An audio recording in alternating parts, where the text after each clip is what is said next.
We love the TikTok shop. Hopefully that's better, friends. We love the TikTok shop. Thank you all for being here once again. Appreciate you guys coming back and participating in this evening. We'll get back into the monologue just before we get too deep. Everybody, please tap tap tap tap tap tap. I think there was an audio glitch. Some people were saying they couldn't hear, or the audio was cutting in and out, Jess. So that's what happened. So again, the best way to support us and what we're trying to do here this evening to be able to have this conversation, that's an important conversation, is to protect the live. We all need to do that together. You know the drill. You've all been in enough lives. Tapping is clapping, sharing is caring. Support the guest, gift the hosts, gift the panelists as they're participating in these conversations this evening. We're going to have a panel full of military veterans who've served their country honorably, and I've watched each of them deal with this issue, and I can see how important it is to all of them. So as we go through the evening, what we'll do is we'll probably be bringing more veterans to the panel, because this space tonight is for vets. Obviously, we will accept opposition who are willing to learn. I think ironically, what we see from the right is the party that claims to be about veterans is that his completely disavows all the things that have been said, the horrible things that Donald Trump has said, and have just ignored that. And now they seem to be all in on disparaging, in many cases, one of their own. It's quite disturbing. So Matt's here. I need to change the setting, though, because this thing is freaking me out. Hey, brother, how are you? Hey, good. How are you? I'm fine. Thanks for doing this tonight. I appreciate it. Yeah, of course. This conversation's important. I know that Jess has been out fighting the good fight today. She got clapped. I heard. And she's on her backups. I'm sure she'll request at some point. But I know I think she might be here now. Actually, she is.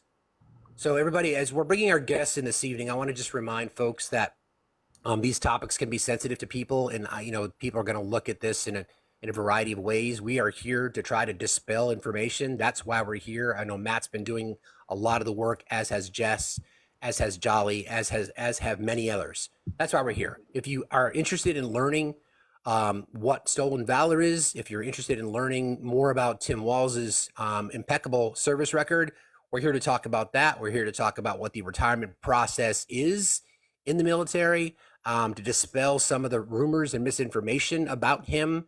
I think that's probably the best place for us to start. Is there anything you guys would like to add before we get into this? Me personally, I think it is. I think it goes beyond just being disrespectful and can be dangerous when you start throwing the stolen valor thing around to people that you disagree with. Right. It degrades their service. It degrades what it means to be in that position. And if the person that you're claiming has stolen valor is not in the proper headspace to be able to take what you're saying, you're possibly putting their life at risk also. So this whole stolen valor thing, like, you gotta be super careful about when you're saying it, what you're saying it for, and why you're saying it, because you could really fuck somebody up with it. Yeah, I mean, I think well said, Matt. Well said. I mean, I didn't even reference how dangerous this can be, but it can be. Jess, anything you want to add? Yeah, just to piggyback off of U.S. Marine Corps Matt, stolen valor is very dangerous. It's supposed to be applied to civilians who try to claim military service. It protects the veterans, the veteran population, and the military from civilians who try to use the benefits or try to gain monetary gifts and try to profit off of our service. So that's the reason why it was enacted. It was enacted in 2005 by George W. Bush and his administration to protect our veterans who were coming home, disabled veterans to be specific, because of the campaigns that we were in, Operation Iraqi Freedom and Operation Enduring Freedom. A lot of civilians were taking advantage of the fact that a lot of soldiers were coming back disabled. And so, at that time, back in 2001, when it all started, everybody was patriotic at best, right? So those that did not have or did not serve would basically try to run and say that they did serve. And then as far as it applying to active duty service members, stolen valor is only for those that try to claim the awards such as Purple Heart and Bronze Stars with valor. Those awards have to be recommended from the chain of command. It has to be signed off, and there does have to be witness statements to provide evidence that you are supposed to receive that type of award. And you do have a lot of service members that do claim to have such awards, and they do get or can receive monetary benefits from that as well. So that's the reason why it was enacted. Okay, so before we go any further, thank you for that breakdown, Jess. I think it would be really good if you guys could just sort of introduce yourselves a little bit. How you can go into as much detail as you want about your service. I think it would just help a lot of people who don't know you. I feel like I know you all. I talk to you all every day, so I consider you part of the family. But many people not. So why don't we start with you, Matt? If you don't mind, just telling folks a little bit about you and as much about your service as you'd like, friend. Sure. So my name is Matt. I was in the United States Marine Corps for right at 9 years. I was medically retired in 2011. I did a tour to Afghanistan in 2004, where we pushed up into the northern provinces of Afghanistan. We were the first American unit to push up into that area. We were in the Orizgan province around Tarankelt in northern Afghanistan. Spent about 8 months there. And then in 2006 into 2007, deployed to Iraq. I was in West Central Ramadi, Hurricane Point, conducting combat patrols and house-to-house operations and search for high-value targets and things like that through Ramadi, which at the time was considered one of the most dangerous cities in the world. So that's me. Thank you for your service, Matt. Thanks for that introduction. Jess, same question, please. Yes, sir. This is my backup account for those that are asking. I did get clapped today for 1 week. So if you guys would like to give this page a follow, I would greatly appreciate it. I served 14 years in the Army. I did 4 pumps to Iraq. I was injured my last tour. I was involved in an IED explosion in which I lost a lot of my brothers and sisters in that attack. I was medevaced out of country, where I started my process of therapy, healing, and also my process of retiring out of the military. I did receive shrapnel wounds and injuries, which ultimately ended my career. I was 14 years in, and I had re-upped to stay in indefinitely. And unfortunately, because of my injuries, I was medically retired out at 14 years. Thank you for your service, Jess. Thank you for Thank that. you. Gregory, same to you, sir. Yes, sir. U.S. Army went in 1989. Served while Desert Storm. I was actually stationed with the 108th MI in Billflicken, Germany. Got attached to the 32nd ADCOM and went to Israel to integrate Hawk missile and Patriot missile battles together with Raytheon Corporation. After that, I was at the U.S. Army Intelligence Center at Fort Huachuca, Arizona, where I was deployed to Somalia and was attached to 10th Mountain Division, then reattached to the 1st Royal Australian Regiment, and spent almost a year in Baidoa, Somalia, before coming back to the Intelligence Center, and then did an additional 3 years in the reserves. Thank you, Greg, and thank you for your service. So if it's okay with you guys, where I kind of would like to start, Matt, I want to ask you first this question, because I was watching you in one of your lives, and you really do a pretty simplified breakdown of the main accusation that Vance and Trump and the MAGA echo chamber has sort of leveled at Tim Walz. Would you mind kind of doing that for the chat to kind of bring people so that we know, so they know, everybody knows exactly what it is that we're talking about and how we're going to debunk it? Sure. So Tim Walz spent 24 years in the Minnesota National Guard. He hit 20 years in 2001, and then September 11th happened, and he re-upped to stay in. In that time, he deployed to Italy in support of Operation Enduring Freedom for security details, probably as a gap fill for units that were forward deployed into country. He did that for a number of months. When he came back, I want to say in 2004, it was like April of 2004. He was promoted shortly after that to Command Sergeant Major of the 125th Artillery Battery out of Minnesota. And then started talking with his soldiers about a possible congressional run. So there's not, I know, I understand that he went over it a little bit today. So he might have went into the timeline a little bit better. I haven't seen it yet, but sometime before December of 2004 timeframe, he would have put in his intent and his package to retire from the Army National Guard. In that time, from when he submitted his paperwork to retire, a possible deployment order came down specifying that about 2,000 troops from the Minnesota National Guard would be deploying to Iraq. They didn't say who was going. They didn't say where they were going, just that 2,000 troops would be pulled to active service. And then in May of 2005, his retirement package finished. He got a retirement date. He retired in May. July of 2005, the final order came down saying that the 125th Artillery Battery was mobilized to go overseas to Iraq.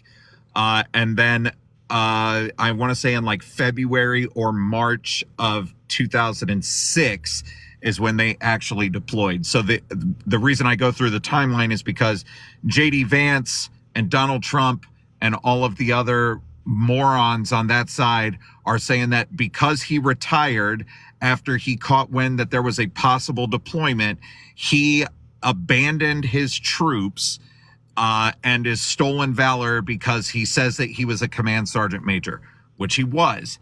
The thing that they say was stolen valor is because he didn't complete Sergeant's Major Academy, which is a requirement to retire at the E9 rank, right? After he did, because he was only the Command Sergeant Major for a little less than a year, maybe a little over a year, he didn't complete the 2 years worth of training that you have to complete to retire at that. So when he retired as Command Sergeant Major, for benefits and retirement purposes, he was bumped down to an E8 Master Sergeant. But that was that was the only thing. People say that he was demoted. He wasn't demoted because it wasn't punitive. To be demoted means that you did something wrong, you violated something, you broke a rule, whatever, and you get charged formally for that through the UCMJ, and then you get demoted because of that. None of that happened. It was purely an administrative drop down in benefits for retirement purposes. And that's the whole thing. That's the whole thing. Thanks, Matt, for breaking that down. Jess, I know that we've talked about this, and I think where the confusion comes from. And again, we're here to try to help people. So if you're interested in learning more about this, I want to. I'm grateful for the four of you for being here, and I'll get to you in just a second, Bandits. Please continue to tap and share the live. Please continue to give the panelists to keep the live active. Jess, I know we talked briefly about this because part of what we're seeing, and I said this earlier, is when you don't have legitimacy to your campaign, you have to use these things. So the way Matt broke it down, I think, is really the explanation that most folks have heard, but are either unwilling to listen to or just choose not to believe. So I have not served. So these are questions that I'll be asking more out of curiosity than anything else.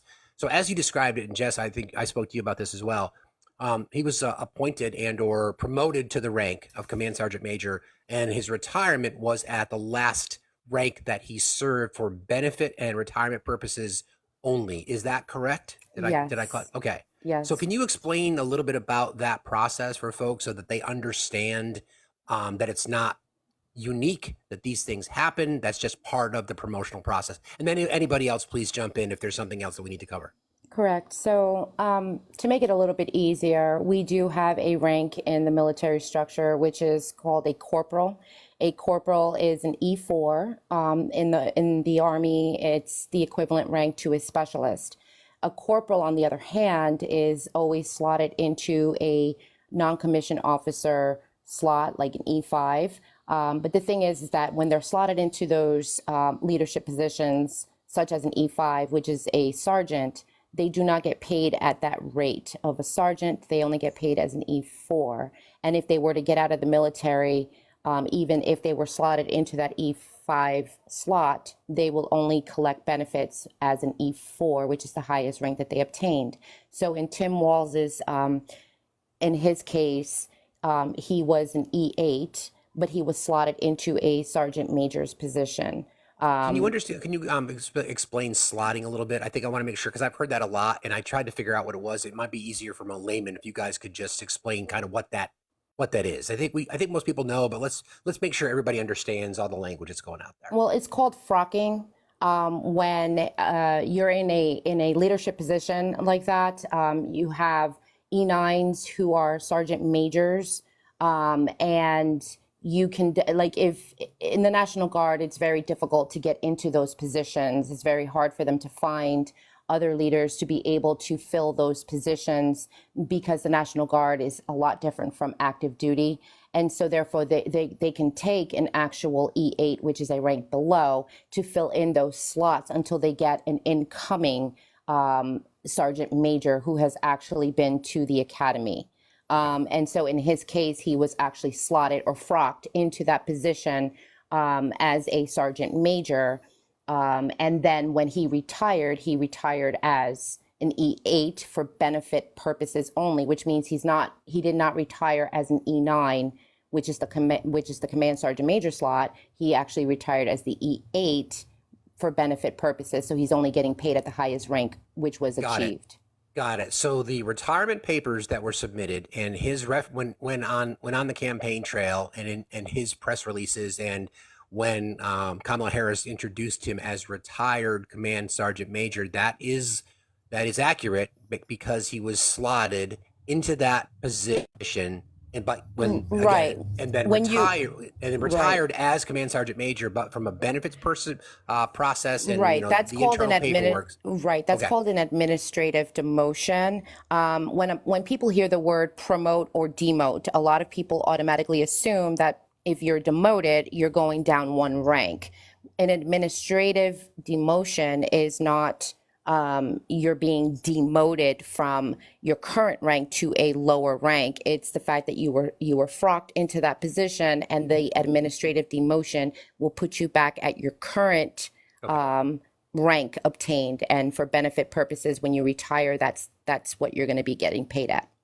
Okay, so for folks in the chat, if you have questions, you can please, if you have a question, let our mods know. If you haven't joined our Discord, that'd be a great place to do that. But you can ask questions in the chat, and we'll try to get them answered for you. So hopefully everybody understands that process. Again, slotted or frocked, is that the correct terminology? Frocked into the position of command sergeant major. He didn't leapfrog anybody. There was no nepotism involved. He'd earned that promotion. He served in that position. He just had to retire based on benefits at a lower pay rate, right? Correct. Yeah, Yes. and it's important to recognize that you don't just get promoted to command sergeant major. There's a selections board that every eligible senior enlisted leader would be put up for, that would sit before and essentially compete for that role amongst other sergeants major. So there was a full selections board that looked through his service record, looked through his time in service, his accomplishments, and deemed that he was the one that was most qualified to be put into that command sergeant major role. So it's not like he got back and was like, hey, I'd like to be command sergeant major. And they were like, yeah, okay. There was a whole process that had to go through all of that before he was even frocked into that position to begin with. Got it. You're definitely top of your game to be moved into that position. So Greg, thank you. And I appreciate that. I want to introduce Bandits. Thank you for being here, Bandits. I appreciate that. And thank you for accepting our invitation to join this conversation. Could you please just tell us a little bit about your background in the service, where you were stationed, and as much detail as you'd like to provide about your military experience, please. You're absolutely welcome. Thanks for having me. 74-year-old Vietnam veteran. Did my basic training at Fort Campbell, Kentucky. Did my AIT at Fort Lee, Virginia, And when I ETS'd out, I was from Fort Belvoir. My MOS was 76 Yankee 30, which is a combination of supply and armorer. And I was an armorer for a mobile artillery unit in Vietnam for one tour of duty. And I listened to some of the comments, especially from people who have never served in your life. And I want you folks to understand something. That individuals that possess a DD-214, they are among an elite class of individuals because they stepped into the breach when nobody else would. They signed that oath of enlistment knowing that they can be deployed to areas where they could easily be unalived, but they did it anyway. That takes a special kind of courage that those who sit here and mock, you will never know.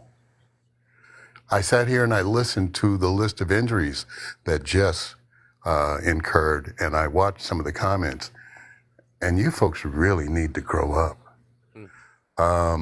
I happen to be from the state of Minnesota. I have watched Tim Walz's entire career as governor of the state of Minnesota. I voted for him twice.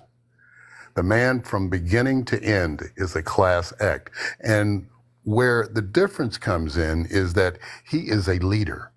When COVID was taking place, this man led a magnificent campaign to save Minnesotans' lives.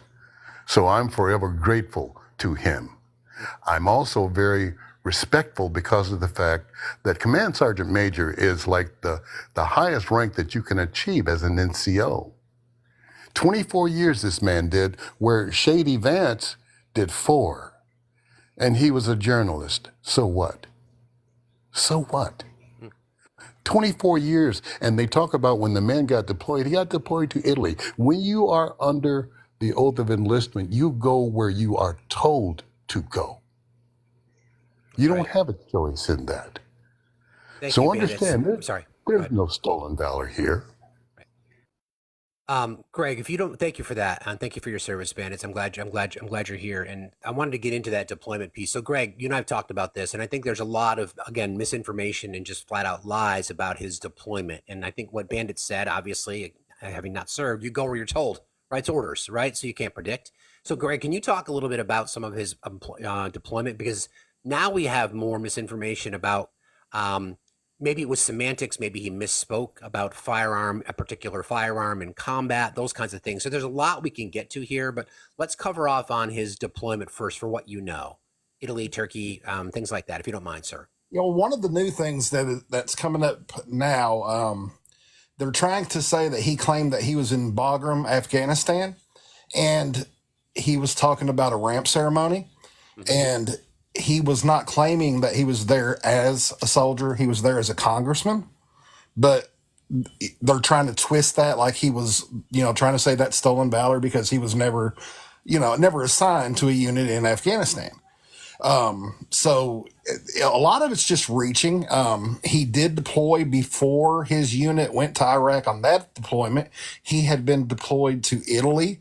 And if I'm not mistaken, Matt can correct me if I'm wrong, some of the unit also was in Turkey in a support capacity for Afghanistan. And it all works together. There's no, an 11 Bravo can't do his job without 35 Mike, and so on and so forth. Everybody is part of a team. Now, they also are he had made the comment that basically the population in general doesn't need to carry weapons that he would carry in war. He did not say it was a weapon he carried in war. However, during his deployment in Italy, he carried that weapon. I mean, whether or not he was in a downrange in a situation where he had to fire back at the enemy, he's still very familiar with those weapons. And it's just disingenuous. They're reaching everywhere they can. Let me ask a question about that, because do any of you have any qualms with that statement? And let me be specific. During wartime, no matter where you are deployed, if you are in training or whatever it might be, and you are carrying said weapons, would that be carrying a weapon during wartime from a semantics Yes. perspective? Okay. I would believe. Matt, you feel comfortable with that language? So here's my take on it. You know why I'm asking? Because I'm Of course, trying to. yeah. Okay. Okay. I think for us up here, probably not, right? For the general population that might not have ever served, when they hear somebody say, these are the same weapons that I carried in war, they immediately think of you're in combat, you're in the thick of it, you're in the suck, it's terrible all the time, right?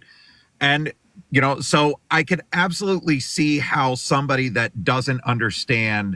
you know, doesn't understand the whole picture of the thing would be like, well, wait a minute. He said these are the weapons that I carried in war, but he never actually went to war, right? So like I could make the argument that if you deployed in support of Operation Enduring Freedom, then you deployed in support of the war. You were a part of the war effort, right? Okay. So Okay. you could make that argument.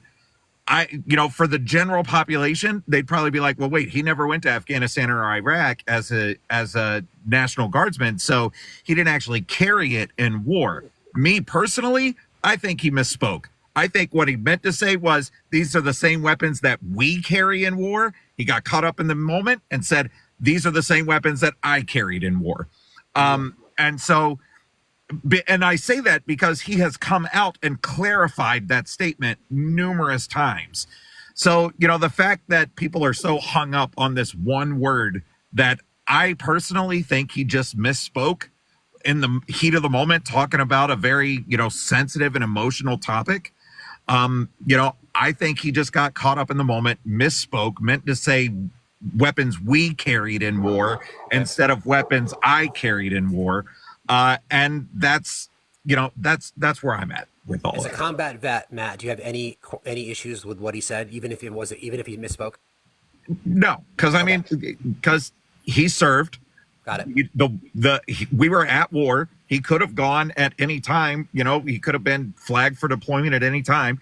He Okay. carried the same weapons I did, trained on the same weapons I did. He knew what he was talking about. So, Jess, same question to you. As a combat vet, do you have any qualms or any issues with what he said, even though he felt like he had to correct it for some reason? I don't have an issue with it because we were under a campaign in which started in 2003 for Operation Iraqi Freedom and Operation Enduring Freedom. Regardless whether he was in a combat area of operation, I believe he did misspeak about that. And for me, I think what's more appalling is the fact that you have one veteran like JD Vance who is actually smearing this man's military record. You're talking Agreed. about one veteran who served 4 years, and I'm not going to degrade his military career, but if you take 4 years, whether he was in combat theater or not, as a journalist, compared to a 24-year, career service of Tim Walz, I find it more appalling and more offensive that you have one veteran disparaging another veteran. Fair enough. Thank you, Greg. Same question. Any issues with what he said or how he said it? No, absolutely not at all. And also, had he was in Italy right before that deployment. Okay, so he wasn't in Afghanistan, but I would argue that at his advanced rank, he would have pretty much been doing the same thing in Afghanistan that he was doing in Italy. He wouldn't have been kicking down doors anyways. Okay. And it's just disingenuous, and I think it's shameful and dishonorable for any veteran to crap on his service. And for that matter, JD Vance. Yeah, I saw in the comments somebody said all he carried was a Nikon camera. True enough, but he served. And I will not take away from his service as much as I am irritated with what he's trying to do to future Vice President Walz. I think it's really disrespectful for him, but I still would not, put those claims on him. It's dishonorable. Bandit, same question to you. Any issues with what he said, how he said it, or the implication? Negative. I have no problem with it whatsoever. When you go into the military, you are issued whatever. I'm afraid it's a weapon, and that happened. The M16 happened to be the weapon of the time. What I really get upset with is people splitting hairs here over semantics, because of the fact at the time when he said this, he was talking about removing these type of weapons so that he could save the lives of children. That's the point here. We're Exactly. talking about saving the lives of children. Exactly. You all referenced this. So I'm going to play a little sound. This was from a speech that Tim Walz made. I think it was today in Los Angeles. And we talked about how, as this conversation started this evening about the rights attacks on a person who served his country honorably. And I want you to listen to the end as to what Tim Walz says about JD Vance. I'll just play this for you. Let me let it load here. Okay. A stop clock's right twice a day. This guy can't get it right once. Not once. For workers. And by the way, these guys are even attacking me for my record of service. And I just want to say, I'm proud to have served my country, and I always will be.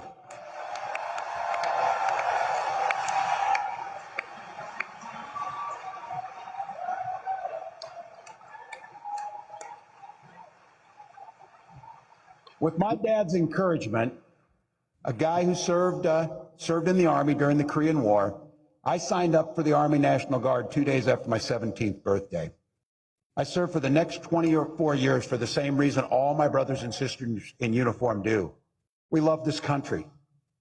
Then in 2005, I felt the call of duty again, this time of being service to my country in the halls of Congress. My students inspired me to run for that office, and I was proud to make it to Washington. I was a member of the Veterans Affairs Committee and a champion of our men and women in uniform. I'm going to say it again as clearly as I can. I am damn proud of my service to this country.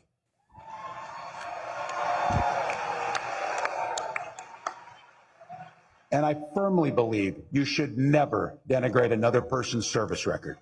To anyone brave enough to put on that uniform for our great country, including my opponent, I just have a few simple words. Thank you for your service and sacrifice. I think that pretty much shows you the difference of character between those two men, when literally the entire game, every time there's a microphone put in front of JD Vance, he is disparaging Tim Walz's service. An opportunity for Tim Walz to take the bait, and he said, I'm not doing it. So to everybody's point here, anybody have any statements or comments about what you just heard? I think it just goes to speak about the character of Tim Walz here. He had an opportunity there where he could have thrown a jab at JD Vance, or, the petty ass me, right? If it was me up there, I'd have been like, I've got just a couple of words for JD Vance, and that would be aye, Command Sergeant Major, some shit like that, right? Right. Right. That's what I would have said.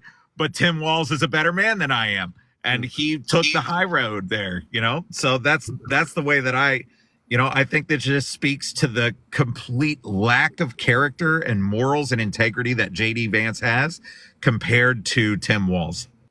The thing about a good line, though, is that you have to give it time to breathe.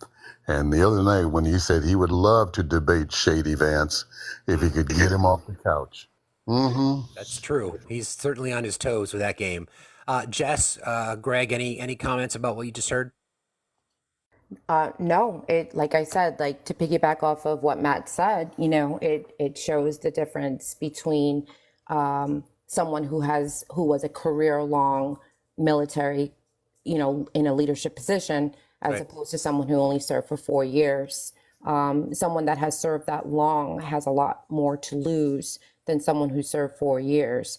And for him to take the high road, it speaks volumes on the character of the two that are running for vice president. And I would rather go with the guy that does not stoop low to disparage, or clap back at what JD Vance and stoop to his level. I'd rather have that person as a vice president who shows true leadership skills and values and morals than to stoop down to JD Vance's level. Well said. Greg, Bandits, you guys have anything to add to that? Okay. I just think that it just shows the difference between somebody who's honorable and somebody who's dishonorable. That I mean, that's just I don't think he could have done it better. I'm with Matt. He's got a lot more restraint than I do. So Man, Lost Okie, I feel like there might be an opportunity for you to learn if you're willing to try to learn. I know we've had a conversation in the past about that, friend. If you want to request, I've sent you a couple of invites. Be happy to have you join our panel because we're here to try to educate. So until that time comes, if he accepts our invitation, I'd like to, Matt, you touched on it briefly, but I think it's important because there's the claims that the timing of his retirement, the claims that have been levied against him have been that he abandoned his men, his troops. Can you address a little bit the timing of the? Actually, I want to get to Lost Okie for a second here. We'll go back to that question in a second. Okie, thanks for joining us. So I appreciate you being willing to participate in this conversation. I have a feeling that you may not have all the information, or you might have some strong opinions on certain things. Well, that's why I was asking the question. I'm sorry? That's why I phrased what I said as a question, because I didn't know. Okay. So you want to, your question's about Bagram. Do you want to have that conversation? Yeah, I was just wondering if that happened while he was in the National Guard or when he was as a representative. It was when he was a congressional representative for Minnesota. Yep. Okay, cool. No, I was just because I saw that and I saw people talking about it and I couldn't find anything about it. I couldn't find when it was or anything. So I was just asking. Okay. If you or you can go directly to Google and type it in, and it'll pull up like an archived web page from his time as a congressional representative in Minnesota, and they have a timeline of everything of that entire trip in a press release cool. there. I just so happen to have it. If you want me to reference it, Okie, I can. Yeah. I can do that. The only thing I kept finding was the video of him saying it. I couldn't find anything else on it. Yeah. Okay. If you look up specifically Representative Tim Walz Bagram press release, and it should pull up an archived web page of that press release for you. And you can go through and read the whole thing. Because like I said, it has a very detailed timeline and itinerary of what that entire trip looked like. Yeah. So Okie, are you still in the camp that you think Tim Walz is, if there's stolen valor connected to Tim Walz? No, he didn't do anything according to like the 2005 Stolen Valor Act. You know, that does not apply to him. Mm-hmm. Okay. I mean, do you feel like he's making claims that he can't substantiate or that are questionable? I don't know. I look at that thing that says "in war," you know, and it seemed like it really could have been said differently. Yeah, he might have. Okay. What? So it seems like the words, like we were talking about before, like there's semantics. Yeah, when he said he cared to, you know, you have to. You got MAGA Wi-Fi, bro. Yeah. Okay. I mean, that okay. was a big misspeak, and it was like a misspeak that probably he should have came back later and fixed instead of waiting until somebody called it on him. But he did, though. Okay, So, I mean, he came back and clarified the position. Okay, I appreciate that you said that he has not stolen valor. For those people in the chat, for the 600 people that are in this chat, I would like to read the definition of what stolen valor is. You can find it in the 113th Congress. It was published and revised in 2013 to 2014. The Stolen Valor Act of the 2013, which is a revision of the 2005 Stolen Valor Act, amends the Federal Criminal Code to rewrite provisions relating to fraudulent claims about military service to subject to a fine, imprisonment for not more than 1 year or both an individual who, with intent to obtain money, property, or other tangible benefit, fraudulently holds himself or herself out to be a recipient of the Congressional Medal of Honor, so somebody who claims to have received that medal, a Distinguished Service Cross, a Navy Cross, an Air Force Cross, a Silver Star, Purple Heart, a Combat Infantry's Badge, a Combat Action Badge, a Combat Medical Badge, Combat Action Ribbon, or Combat Action Medal, or any replacement or duplicate medal for such medal as authorized by law. That is what stolen valor is. Thank you, Jess. So back to your comment, Oki. So are you hung up on the word? Because if that's your only claim, right? If we're being sincere, right, and your claim is because he misspoke, and I think everybody here said that he misspoke, but he immediately corrected it. I think there's semantics about it. I think there's claims that you could make justifiably based on the fact that we were at war.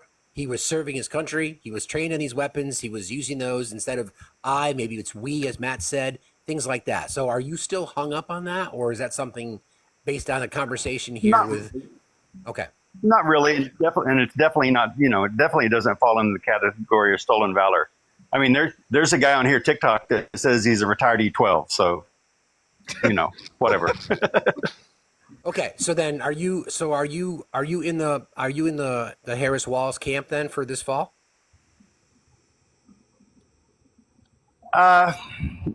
I am still undecided. I'm a libertarian. I haven't voted Democrat or Republican. I mean, I voted for Ross Perot. I'm just one of those old vets. I don't like Trump. I look at Harris and and she had one of the worst voting records as a senator. She's far left, and I've never been far left. What is her voting record? It's like hold on a second. Okay. I really think our two major party system is distorted everybody. So what is her voting record? When you said she has one of the worst voting records, what is her voting record? I think she has like the second during her Senate time in the Senate, she had like the second to the least votes or something like that. How about you don't really know? Let's be real. I mean, you really don't know what her voting record is. I just looked at your I just looked at your I page, haven't read it. okay, and Bring it with me. you have a lot of videos that disparage her. So to come up here and be disingenuous as to who you're voting for, at Yeah. least you could be honest. Hang on one Have second, some Jess. integrity. Okay. So I think I just heard you admit that you haven't really looked into it. So then why would you say something like that? Because to me, I said I what looked you're into it. Okay, so to me, what you're trying to do is you're trying to make a case against when you don't have a lot of information. What would be the more sincere thing to do would be to say, I don't know much about Kamala Harris. I've not voted for a Democrat in a long time. I don't know much about them. I typically don't align with Democratic policies. Maybe I should look into it. That would be the smart thing to say, right? But that would be false because I do read a lot about the Democrats. I do read a lot about the Republicans. Okay, I do read a lot Kamala about Harris. But you don't. I've know read her a lot voting about record. But you don't know her voting record. off the top of my head. No, but I mean I Then can why look would it up you and say come it? back and Okay, but then why I would can you look say it up. I don't have it That's probably- memorized, but I can. Okay, so I can- when was the last time you looked into her voting record in the Senate? In the Senate last week, when somebody on TikTok said that she had like the second to the worst, second to the fewest Okay, votes, and I went when you looked into it, what did you find? that she had basically that it was a true statement. I mean, I can't tell you the site, but I can go find it and come right back. Right. So that would be a good thing to do because I think that it's really, really important now because we talked the other day and you had some relatively disparaging thing to say about Tim Walz's service record. So I'm glad you've kind of been willing to learn a little bit. But for you to make a claim that she's got one of the worst voting records and you just admitted that you don't really know. So I would encourage you to go back and look at her voting record. Okay. So go back and look and come back. You guys mind if I ask? You mind if I ask Oki a question? Sure. Go ahead, bandits. Oki, are you married? He's teacupping. He might be. He's got MAGA Wi-Fi. Let's be real. Oki, are you married?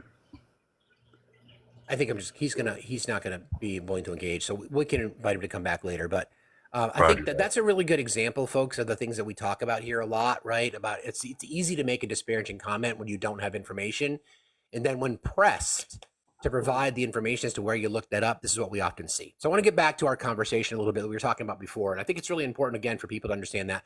First of all, everybody, please thank the veterans that are on this panel. You can do so by gifting. You can do so by sharing the live. You can do so by tapping and clapping. That's how we get the traffic out to the FYP. Everybody here either hosts lives or participates in lives. Matt knows full well we need to be sure we stay on the FYP because if we don't, we go bye-bye really quickly. So thank you all for doing that. And thank you again for all of your service. So I want to talk about the retirement process again. You touched on it early, Matt, but I think it's important that people understand that it's not like, you know what, it's Monday morning. I think I'm going to retire today. I think people are under the perception maybe they've seen too many movies, or maybe it's just part of this narrative that's been spun that he's abandoned his troops. So I want to talk about the second part of my question again is how do we address battlefield promotions? How do we address other things? The language that people are abandoning their troops if they're moved from one base to another during wartime. So let's start with the retirement process first. Any of you can take it. I want to make sure that people understand that it's complicated. Sure. It's not that it's complicated. It's just that it's time. It's time consuming, right? So it's not, like you said, it's not like, an E8 wakes up on a Monday morning, is like, I think I'm going to retire this week. And then on Friday, he's retired, right? There's a whole debrief process. There's separations, things that you have to do. There's tons of paperwork that has to go in, so especially somebody that's at a higher rank, they got to look at clearances and all this other stuff that you have. And so when you submit your paperwork to retire, you're talking easily 6 to 9 months of work is being done before you actually retire. So if Tim Walz retired in May, it's safe to say that he probably submitted his paperwork in like December at the latest. More likely it was October or November of the year before when he submitted that paperwork to start that process. But the bigger point here is, who the fuck cares, right? Exactly. Let's say that it was Tim Walz wakes up on a Monday and on Friday he can be retired. The man had done 24 years in the service. So if he woke up on a Monday and was like, I think I'm done, and then was out by Friday, you can't say that he was abandoning his unit. You can't, just because he knew that there was a possible deployment coming up doesn't mean he abandoned his unit. Because if you're going to hold that energy with Tim Walz, then you need to hold that energy with every single veteran that ever knew that they were going to deploy and instead of extending their contract, got out instead, right?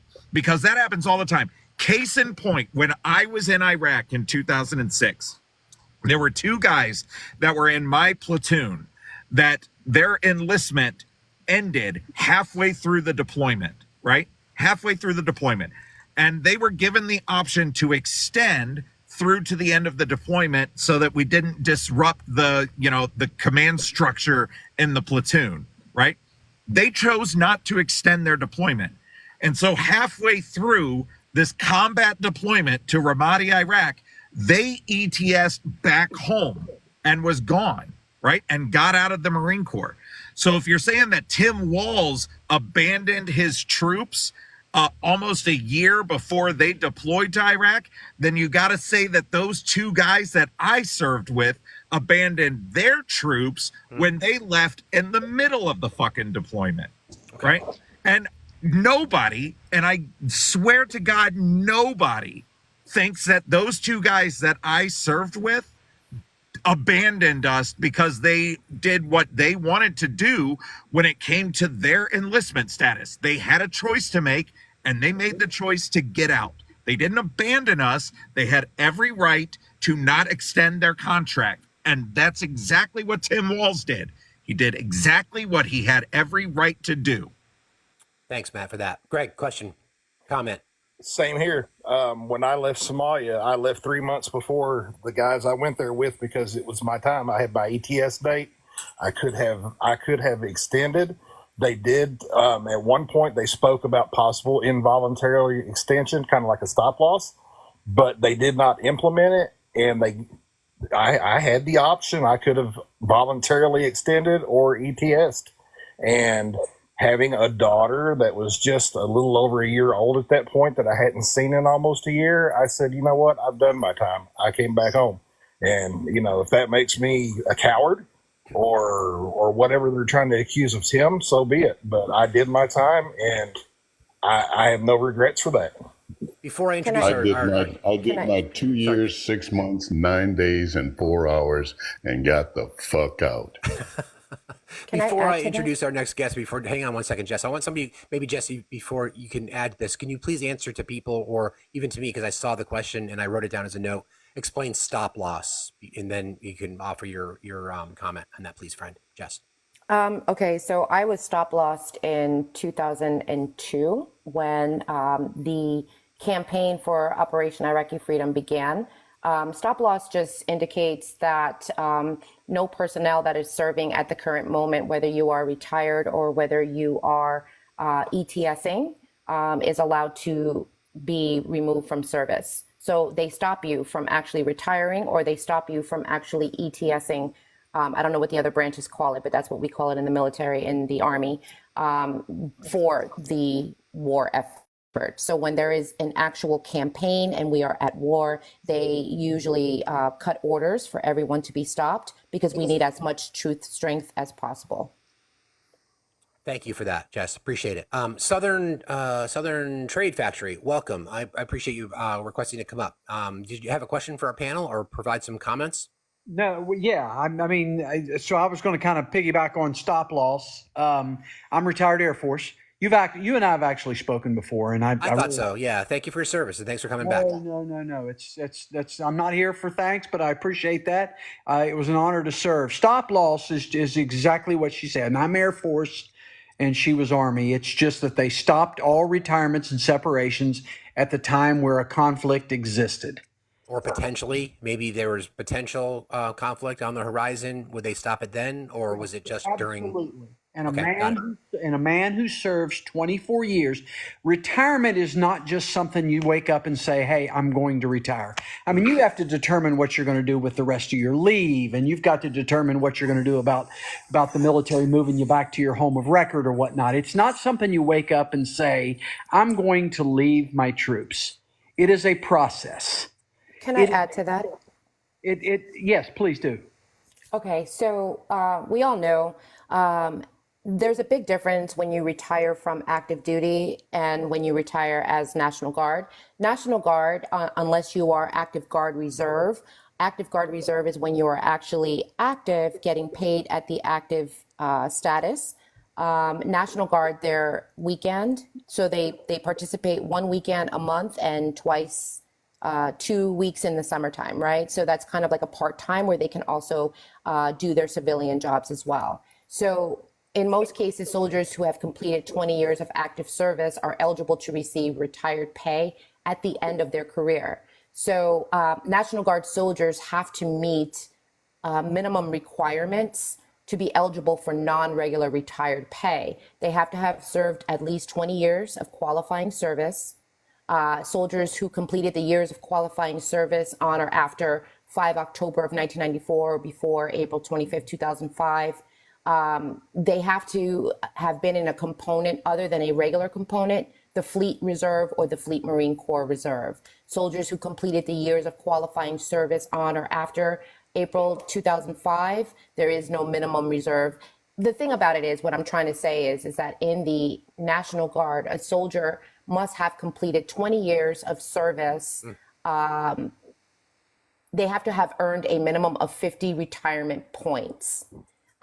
Because a soldier earns for inactive duty for training IDT, active duty for training, which is active duty time, reserve membership or equivalent instruction. Some examples as are follow. For 1 point in the National Guard that is earned for each day of active duty, and active duty for training, 15 points for each year. So basically, that is a big difference from active duty, because active duty, you show up every day.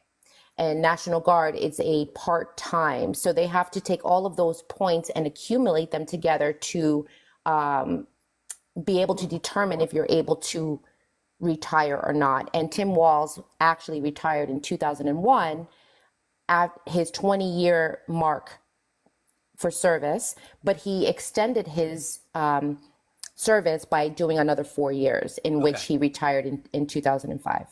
Okay, so Southern, thank you, Jess, for that. So you said your Air Force, so we now have Army, Marine Corps, and the Air Force. Anything different in your retirement process? Is there anything different about how slotting and or frocking? Is there anything different in your branch of the service? I'm assuming no, but maybe there is.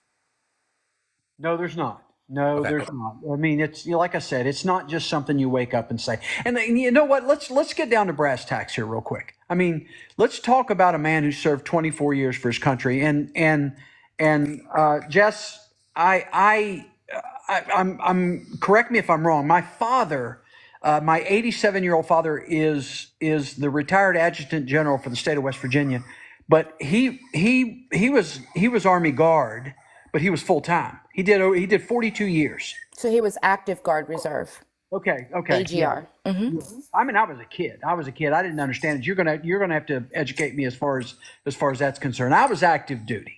Okay, I came out. I did ROTC in college, and then I came out and then did some education and got my commission and blah blah blah blah blah. But you know what? We can sit here and beat up and talk about the stolen valor and all that crap. The man served 24 years and decided after 24 years, I'm going to retire. You can't do anything other than salute him, shake his hand, and say thank you. And then, oh, by the way, vote for him. That's right. Well said, Southern. I appreciate that. I appreciate your perspective. Is there anything else, friend? I want to try to bring some more folks up too. No, please bring somebody up that is not on your side so I can sit here and listen to you educate them. We're trying. I appreciate that. Thank you for requesting, sir, and thank you again for your service. I appreciate you very much. Thank you. Greg, Thank mind if I you, drop you Southern. down, bro? Would that be cool?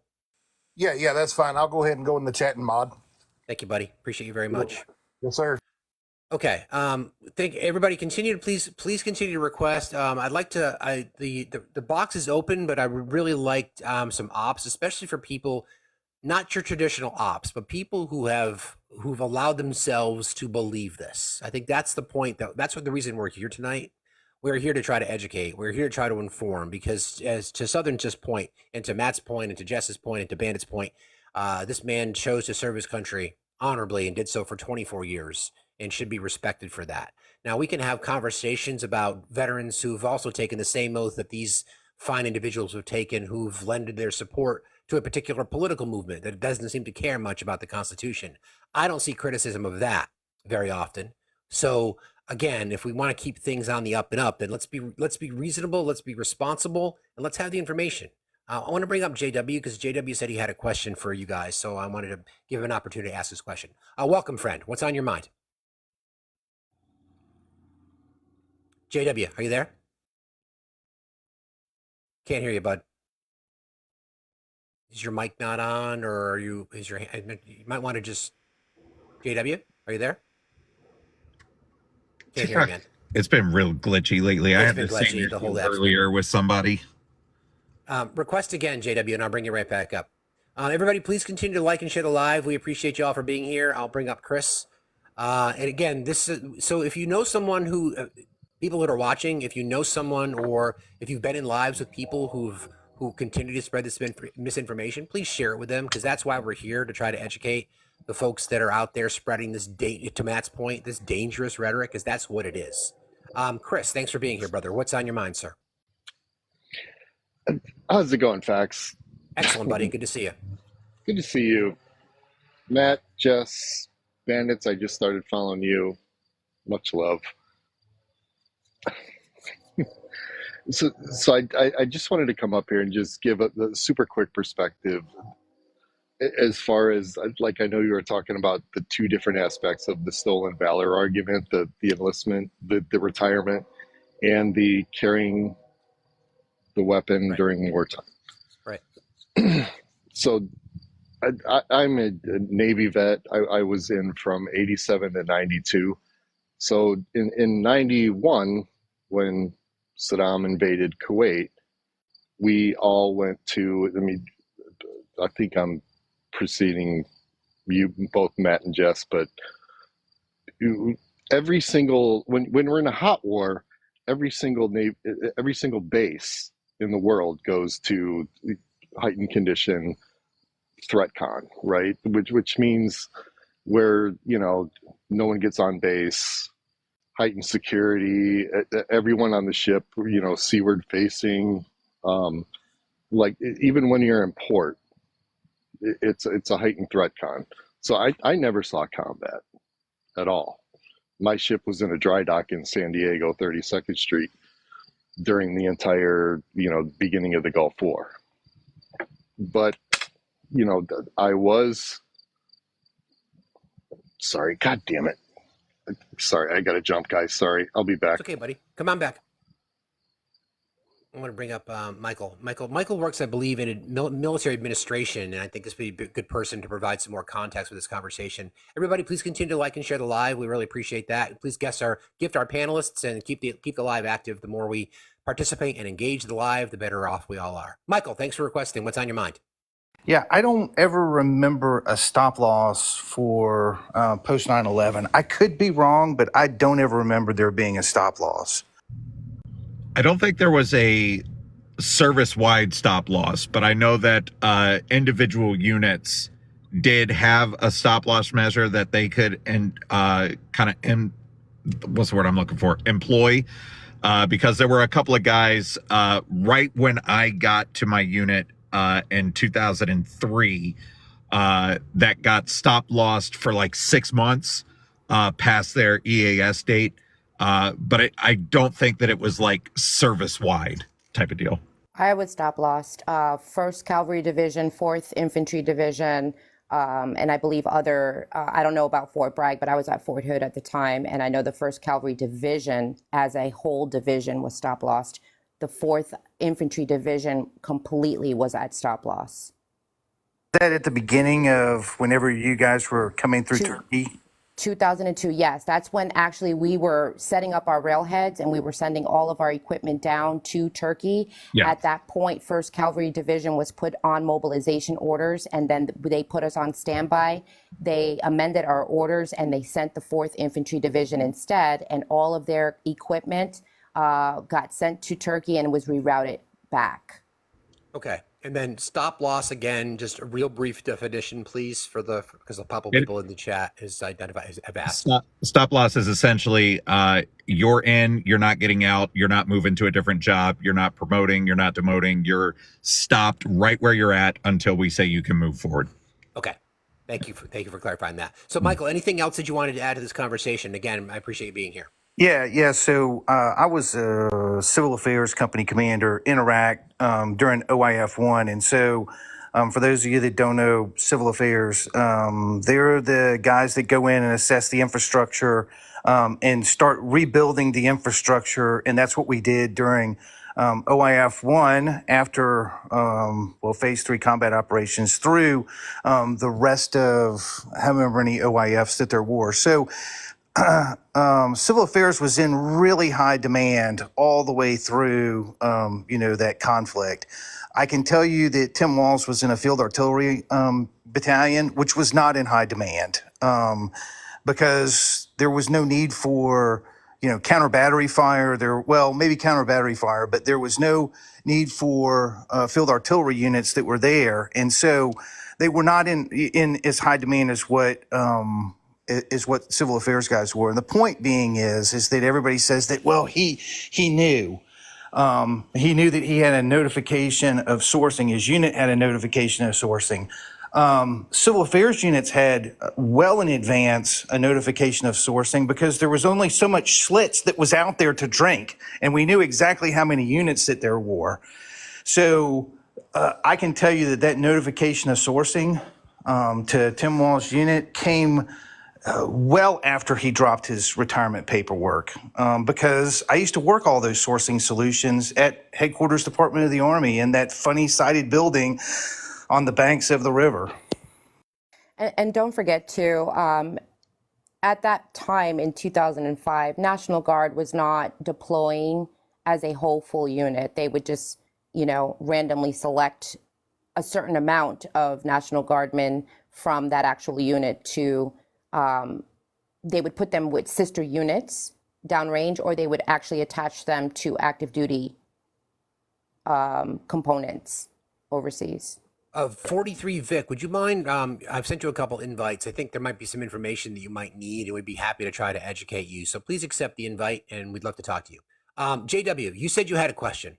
Maybe the mic's figured out now, bro. Nope, apparently not. I don't know what's going on, buddy. But sorry, but we know it's been glitching all day. Everybody who hosts lives know that TikTok is. We love TikTok. We love you. We love the TikTok shop. But it's just not working. Sorry, brother. Okay, friends. Again, please continue to like and share the live. We appreciate that. I'm going to bring up Natasha.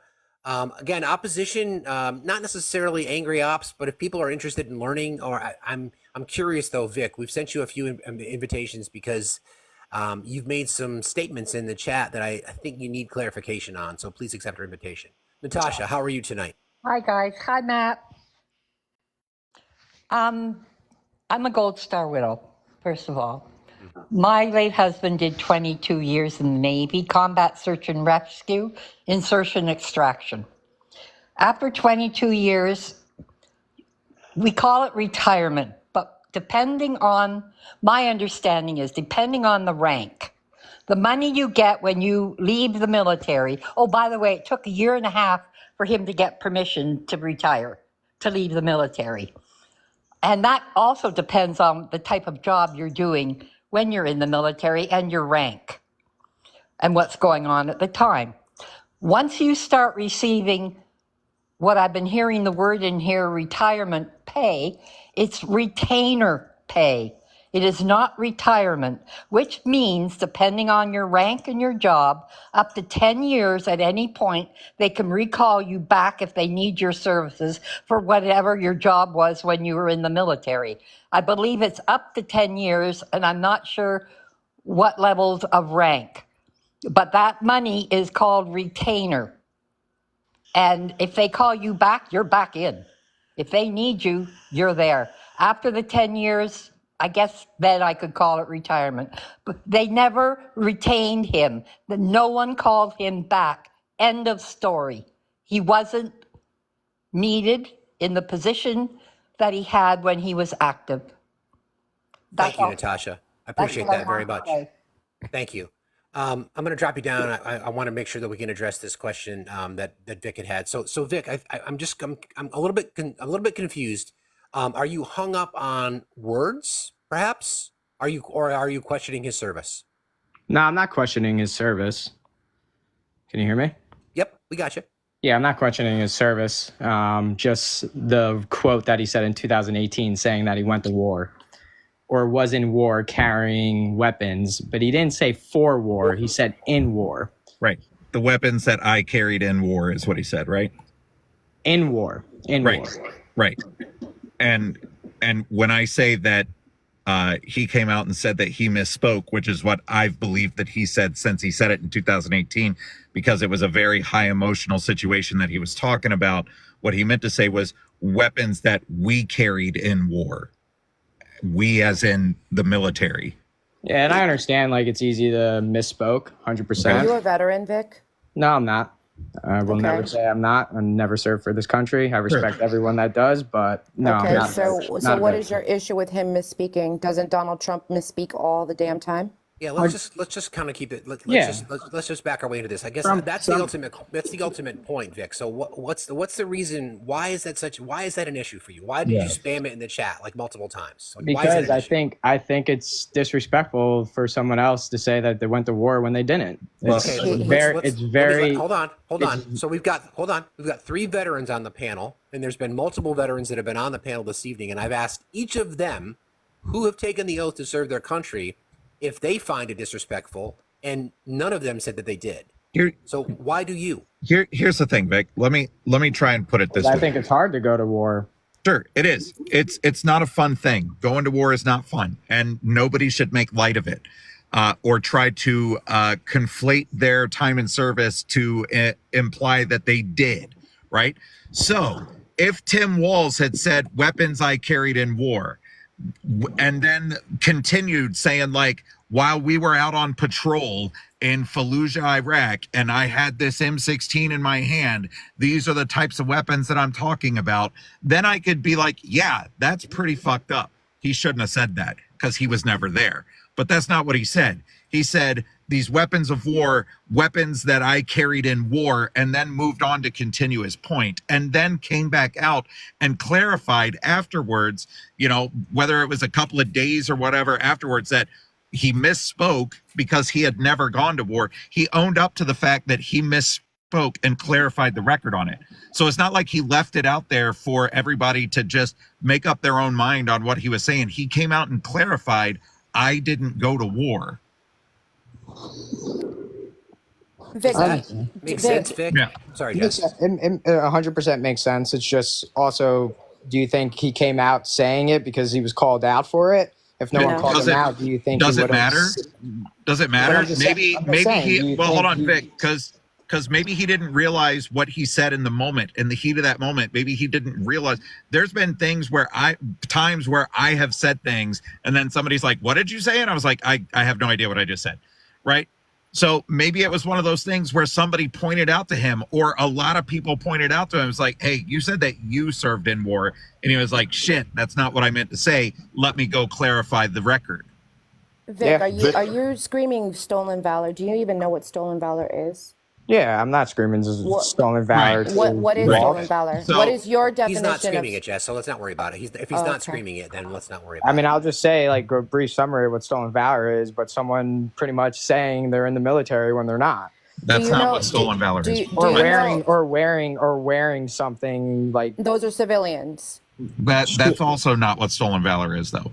But So what's I mean, stolen but valor? again, it What's doesn't stolen matter valor because then? you're not claiming that he's stolen valor or whatnot. Or are you? You're just or kind of are you claiming that, Vic? No, I'm not. okay.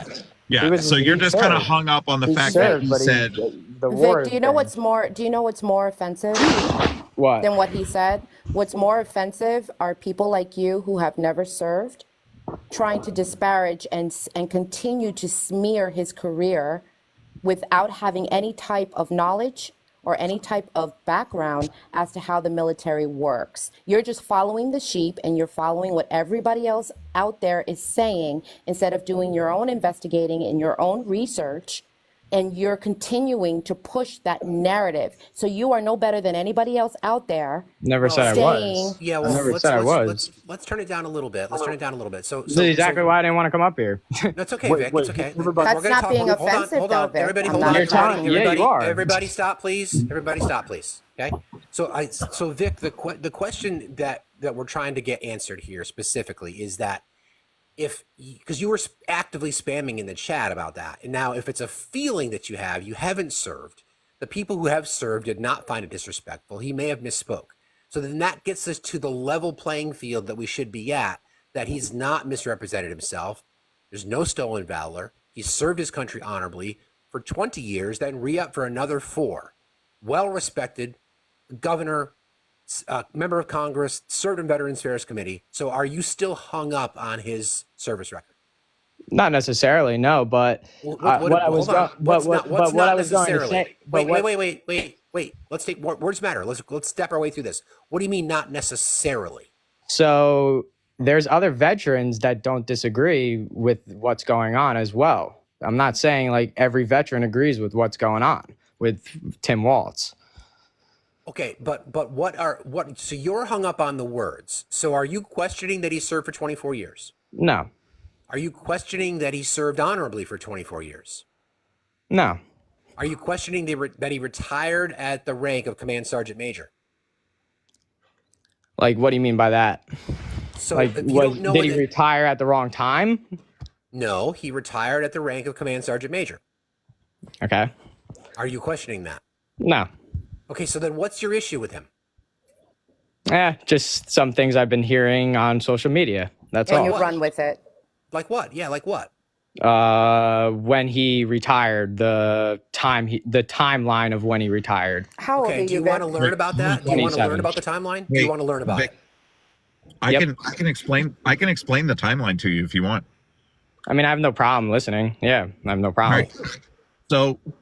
So we got to go back to April of 2004 when the 125th gets back from deployment to Italy, right? Okay. At that time, Tim Walz gets promoted to Command Sergeant Major, all right, of the 125th, all right? In probably October, November timeframe, he starts talking to soldiers that he's serving with about possibly retiring to pursue a congressional seat in Congress. Okay, because what his congressional district seat came up for election, and he was like, "Hey, I think I want to make a run at this." According to him, after talking to people, he submitted his paperwork. Now, knowing how retirement in the military works, that's a 6 to 9 month process at least, right? So if we go the most conservative route, then he submitted that paperwork in November. More likely, it was like October timeframe when he submitted that paperwork for retirement. Okay. Now in March, I think of March or April of 2005, there was a notice came down. A notice came down that 2,000 Minnesota National Guardsmen were going to be activated for active duty service and deployed to Iraq. They didn't specify who. They just said that there was going to be 2,000 National Guardsmen pulled up to federal service. All right. That was in like February. In May, Tim Walz retired. God damn it. In May, Tim Walz retires from the Army National Guard.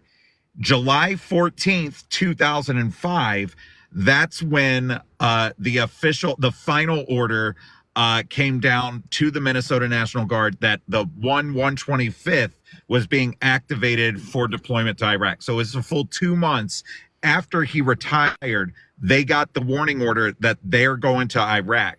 It wasn't until February or March of 2006 that unit actually deployed to Iraq.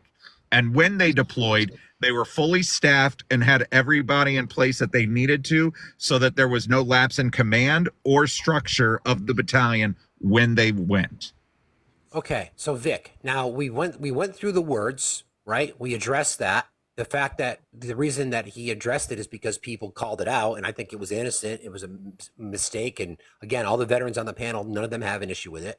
Matt just took you through the retirement process. You haven't served, so you don't know anything about the retirement process. So is there anything else that you're still hung up on Tim Walz about? Was he a high, how high ranking was he? I don't know. He was a command sergeant major. He was slotted. He was a master sergeant slotted into a command sergeant major's position. So is that high? That is the highest enlisted rank you can achieve. Yes. Yeah, most senior enlisted rank that you can achieve. Okay. You folks mind if I ask Vic a question? Sure, go for it. Vic, I got a question for you, and I don't know about you, but I'll tell you about me. When I get to talking about children in school trying to learn, and then all of a sudden somebody decides to come in and unalive them, I get excited about it, as I'm sure you would, right? I'm confused by that statement. Okay, if I'm talking about a procedure or something that has been done, like children in school being unalived by mass pew-pews, you know what I'm talking about now? Yeah, sure. You're just being TikTok live. I get it. Okay, so would you not get upset when you're talking about something like that? Oh yeah, 100%. So then understand how Governor Walz misspoke at a time where he was trying to save children's lives. See, you're splitting hairs over one word, one single solitary word, and that my friend, that's not cool. It's not even because of the fact that it throws you off in the wrong direction. Then you're looking at social media services that fill into your bullshit. So open your eyes, man. You sound young. So that's the reason why I've been real quiet. If you're going to do something, if you're going to put your chest out there full-hearted, then make sure you know what the fuck you're talking about. Let's be respectful, because Vic's been respectful to us. Let's try to be respectful to get through this conversation. I'm being respectful. I'm just being honest. I understand. So again, if we're walking through this, Vic, right? So again, your claim was about what he said. We addressed that. Then Matt laid out the retirement process for you. Then you asked about his rank. He achieved the highest civilian rank you can. So is there anything else, or is this just you wanting to get in part of this conversation? I'm just trying to understand what's left for you to criticize. I was just going to ask, don't find this disrespectful, but if you're pretty high in ranking, do you think this is off of a business? Obviously, I was never in the military. Obviously, military works different than a business, but do you think someone could have told them that was going to happen or not? That's a But- negative. Well, Yeah, negative. okay, but again, so what? Yeah, exactly. So what? He 24 had years. every Vic. right He had to every right submit at his 24 years to retire. So who cares? Hey Vic, that what's going to happen? What was the question? Someone tell him what's going to happen? That he's going to deploy? Is that like somebody told him, hey, your unit's going to deploy? That's what I meant. Yeah, sorry, I didn't understand. Yeah. Again, though, it doesn't matter. He was 24 years in service. So even if they were like, hey, your unit's going to get tagged for deployment, he had every right to be like, you know what? I've did 24 years. I want to pursue this seat in Congress. I'm going to put my paperwork in to retire. He had every right to do that. Yep. Not saying he didn't. 24 years is a long time. Right. So then, can you maybe change your approach to this? Because it just doesn't seem like, it seems like for what it feels to me, Vic, is you're trying to reach, and you're like, you got your fingernails dug into a wall, and you're falling down, and you're still trying to hold on to something, and there's nothing there. This man served his country honorably for 24 years, something that you didn't do. Your choice. I'm not discrediting you for that. Everything he's done has been by the book. His retirement's by the book. Okay, language, whatever. We've addressed it. None of the vets on the panel are offended by it. So maybe you can just move past it. Yeah, sure. Sure. And Vic, understand this. After 20 years of service and then plus another 4 years that he did, after 24 years of service, if they really needed him to deploy, they would have stopped his packet for retirement. But they had other command sergeant majors that were able to fill his slot in that command position. Yeah. So they honored his packet, and they honored his years that he served. They honored all of the points that he accrued for National Guard, and they allowed him to retire. Yeah. I think what people are kind of getting hung up on is that in 2001, he re-enlisted for another 4 or 5 or 6 years, or however long that enlistment was for. And they think because he got out early before that, he somehow cheated the system or whatnot. And that's not how that works. Once you're eligible for retirement, you can submit that packet anytime you want to get out. There's no requirement that you have to finish out the current contract of your enlistment and whatnot. Once you are eligible to retire, you can just do that. So thank you for sitting in, Vic. I hope you've learned something. I want to move on to Mike. Dude, I'll get to you in just a second. I'm going to drop you down, Vic, but thank you for being here. Hopefully you learned something. I appreciate it. So Mike, are you claiming that he retired as Master Sergeant? That's exactly what his paperwork states, according to Minnesota National Guard. Okay, so Matt, would you? I wish Travis was here. Matt or Jess, would you guys like to address that? Because I think we went through that. We can go through it again, but I think there's a little bit of misinformation here collectively. So Hey, I can address it if he wants to hear a different perspective. Mike, did you serve? Go ahead. Mike, did you Guys, serve? before you get into this, I'm going to Yes. beat him out because my bride just got home. But thank you, host, Bandits, for thank having you, me brother. in. Appreciate you Thank very you, much, sir. bandits.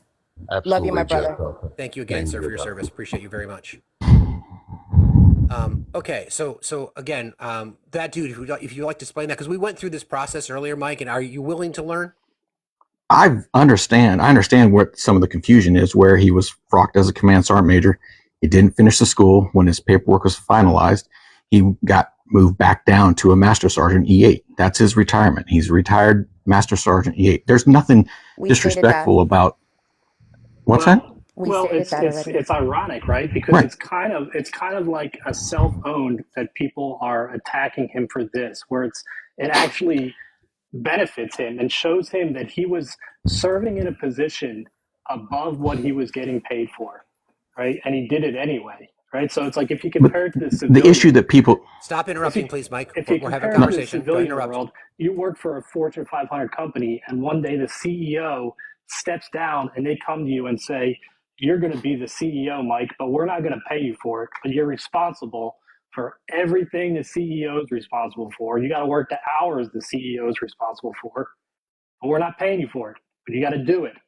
And that's basically what he did by taking that role as the command sergeant major, right? And then when he retired, he still had it hard pinned, right? Because of other things and funding with how much Congress mandates E9s they can have in the military. He didn't hard pin when he retired, so he went back. He was always an E8. He was always an E8 serving in the role as a command sergeant major. Mike, the same applies for when you are a sergeant and you are trying to pick up your staff sergeant. Now, today, in today's Army, I guess since 2008, they automatically give you your E5 rank without you being promotable or going to WLC or PLDC from when I was in. And they will give you that rank, but if you fail to go to WLC or if you fail the school itself, they will administratively put you back as a sergeant and give you another opportunity to go back to WLC. That's the same that applies to sergeant majors as well, except they have to go through the Sergeant Major's Academy. Which he never completed. He never so did. Therefore, no, none of us here are saying that he did. So I guess here's the problem. Here's the problem that people have. Hang on, everybody, hang on. One second. I just want to make one quick point. No. Hold on a second. I'll give you a chance. Give everybody a chance to talk. I guess the question is, why is that an issue for you if that is the process? But I'm literally trying to tell you. The problem that people have is that when he was running for governor, he ran as a retired command sergeant major, which he is not. That's what people have a problem with. No, but he is not according to all his paperwork. He was in the role. He is allowed to say that he was in the role of a command sergeant major. Benefit wise, he's being paid at the E8 rate because of administrative demotion. But he is allowed to say that he held the highest rank, which was command sergeant major. He's not getting paid as a command sergeant major because administratively he did not complete the course, the Sergeant Major's Academy course. But he is allowed to say that he held a command sergeant major position. So nobody's arguing that he's allowed to say that he held the position. Well, what's your argument then? Yeah, then what's your argument exactly? Because that's the claim. So that's why I asked you the question. Thank you, Jess. If he's in the Congress or if he's a governor, he can say, and he is allowed to say that I held position of command sergeant major for the Wisconsin National Guard. Correct. Let me put it this way: all his soldiers that were in that battalion when he was serving as the command sergeant major, if you went up to any of them, they're like, "Hey, how do you know this guy?" They're going to tell you that was my sergeant major. They're not going to say that's some E8 that retired. They're going to say that was my sergeant major. Right, but when he retired, because he did not complete the sergeant major course, he was reduced down to a master sergeant E8. That's the whole point. No, I'm not saying it's a negative thing. I'm just saying. I understand it's a technicality that he's right, I understand you're focusing on that. Hang on a second. You're focusing on that. We literally just went through it. You yourself then said that he can make the claim that he's a command sergeant major and he retired as such. So I guess I don't know the point you're trying to make. You're literally confirming what we've all said is that we know he didn't complete the schooling, but he retired as command sergeant major. His benefits are our E8. So what is your point? Even the dog agrees with me. Real. What is your point, though? Honestly, what is your point? I mean, how many times do I have to say my point? My point is that according to the Minnesota National... What's your problem with it? Are you claiming stolen valor? Like, are you claiming stolen valor? No, I'm just... He's claiming that he retired as a command sergeant major when he didn't retire as a command sergeant major. He retired as a master sergeant. Incorrect. Okay. We agree to disagree, I guess, on that. When he was speaking, they asked what was the highest rank obtained. He obtained the rank of command sergeant major because he was frocked into that position. Now, for benefit purposes, they're not going to pay him as a command sergeant major because he did not go to the school. So he is allowed to say that he retired as a fucking command sergeant major. What part of that don't you understand? Right, and you agreed with that, Mike, and you agreed with that as well. So I guess what's the issue? What is the issue that you have? I would see you having an issue if he was being paid as a command fucking sergeant major, but he's not. He's being paid as a master sergeant. Right. So he's a retired master sergeant. No, Mike. Okay. Let's back up a second. That's fine. Let's move on. Let's move on. Fine. Can we move on for? Sure. That's fine. I don't have a problem with him. serving 24 years is fantastic. I, did 10 years on regular Army. It's great, but he embellishes on a couple of occasions. He hasn't. What did he embellish? What did he embellish? When he talked about he wants to keep the weapons of war that he carried into war. We went through that. Okay. Were you not listening to the conversation? We went through that conversation. So he, based on the moment, he said that. Excuse me. Based on the conversation that we were having, right? He was having. He was addressing what in what context did he say that? Do you recall? What was he talking about during that speech? He was talking about banning AR-15s. Correct. For what purpose? To do what? I didn't catch the whole speech, but I mean. Okay, so safe to say that you don't know what the speech was, so it was taken out of context, right? So in regards to the conversation, he was talking about firearm violence in schools, and he was referencing a weapon that happens to be used in a large number of unaliving events. So he was talking about that. He was referencing weapons that were used in war. Matt has already talked about it numerous times about how he misspoke. The only reason it came up again is because people brought up the video. Now, if that is your issue, that is a ridiculous argument. Come on, man. Let's be real. 24 years. You're obviously not a Democrat, and you're looking for anything you can to hold over this man's head. You're another veteran trying to disparage his service. Be sincere. I'm not trying to disparage his service. Just stick to what he did, and that's absolutely fine. Nobody would have any issue with it. He did stick to what he's doing. Hold on. Can I ask Mike a question? Sure, man. What did Tim Walz do after he made that statement? About the weapons of war that he carried into war? Yeah. What did he do after that? I don't follow the guy that closely. I don't know. So you don't know. So did he double down on it? Did he go into more detail about the story about the time that he was in war? When somebody was like, "Oh, you were in war?" Like, what was his response to that? Like, what did he do? No idea. Like I said, I don't follow the guy that closely. You've got a really emotional response to that, and you don't even know what his response to it when he was called out about it. So if you don't know if you don't know if he responded to that, then how would you know what he said? So here's the thing. So what was his response then? He came out and clarified that he misspoke and that he never served in a combat zone.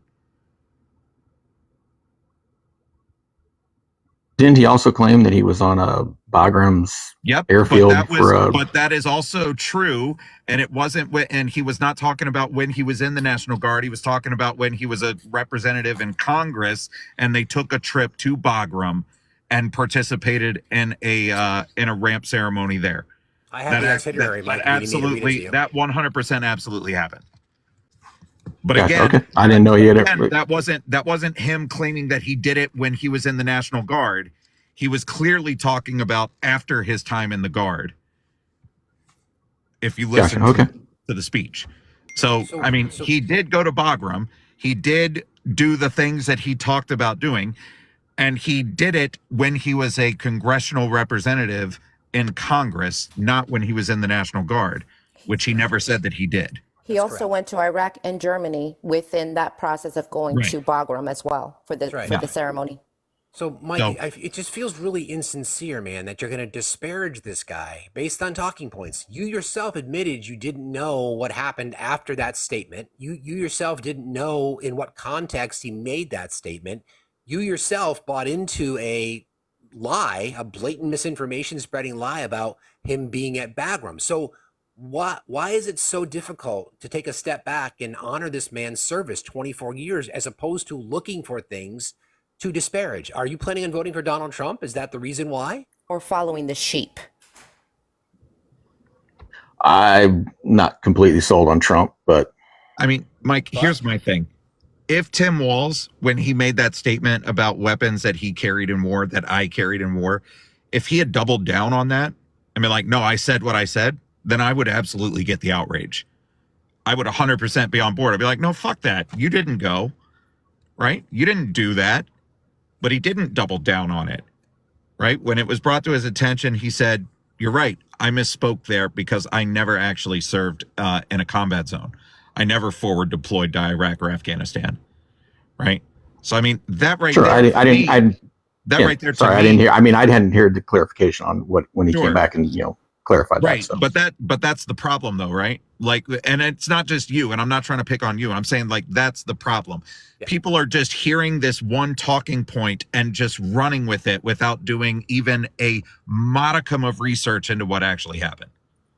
This is why we're I get imploring that. you. We're You know what I mean? imploring you to So stop listening to what you're hearing out there and stop spewing the same shit without doing your research, I mean, because you're it's actually actively participating in smearing his name by saying the yeah. things that you're saying without doing factual research. It's one of those things where like I hear things all the time, right? From left people, from people on the right, from people in the middle, from people that say that they don't believe in anything, right?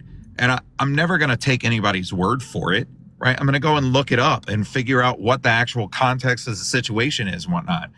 The problem is when you take those talking points and then you just keep parroting them over and over and over again without actually doing any of the research, all you're doing is contributing in the spread of misinformation about a man who honorably served the country for 24 years.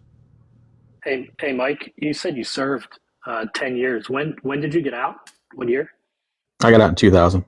In 2000? Okay, so it's a while ago. So let me ask you this, though, then. If you got out and you saw one of your sergeant majors and you realized that they retired as an E8, would you then just look at them as an E8 and not remember them as a command sergeant major?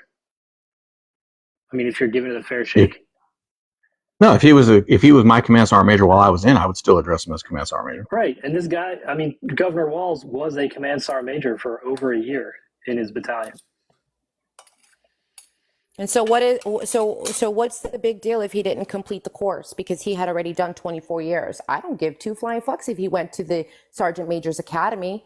If he served as a command sergeant major and did it well and, treated his troops correctly and with respect and honorably, that's what I'm going to take with me. I could care less if he's getting paid as an E8 or 9. I mean, I have no problem as long as if he did the job grade. I have no problem with him. Well, apparently you do have an issue with him saying that he, is retired as a command sergeant major, but he's getting paid at the E8 rate. Obviously, you do have a problem. I'm sorry, Jess. I think this is what it comes down to for me, Mike. This is what I think it comes down to, and I'm going to ask you to be sincere in this question. Is it because he is the Democratic nominee for vice president of the United States? No, honestly, I had no clue who the guy was. Okay, you had to think about when that. it came out that he was running his campaign as a retired command sergeant major, and the paperwork in the Minnesota National Guard, according to them, he retired. He'd never completed the course to become an actual command sergeant major. We know that's that, where again, people haven't. I know that's what I'm saying, but that's the issue. Yeah, that's the issue. That's the whole issue. Yeah, but you know what? There's more to it. The reason there's more to it is because you brought more to it. You brought up the in war reference to the firearm. You brought up the Bagram Air Force Base because you didn't do the work. Because you allowed yourself, to Jess's point, you allowed yourself to become the sheep, part of the process. So again, I'm asking you, is it because he's the Democratic nominee for vice president? Just be honest, because that's what it is to me. I'm pretty sure that's what it is. Because you wouldn't be saying this. I would have a problem with if JD Vance was embellishing if he was saying he was something that he wasn't. I would have a problem with him too. So you don't have a problem? Hold on, Jess. Who are you planning on voting for in November? As of right now, I'm leaning towards Trump. You prove my point. See, this is what I'm saying, man. This is what I'm saying, right? So because I'm leaning towards it. Because you're looking for something to disparage a veteran who served his country for 24 years, and there's nothing there, and because you allowed yourself to accept the nonsense without doing the work yourself. Now you've been presented with all this information that debunks everything that you've believed, and you're still trying to find something to disparage this guy with. Can you compare JD Vance to Tim Walz and tell me, who do you think is a man of better character?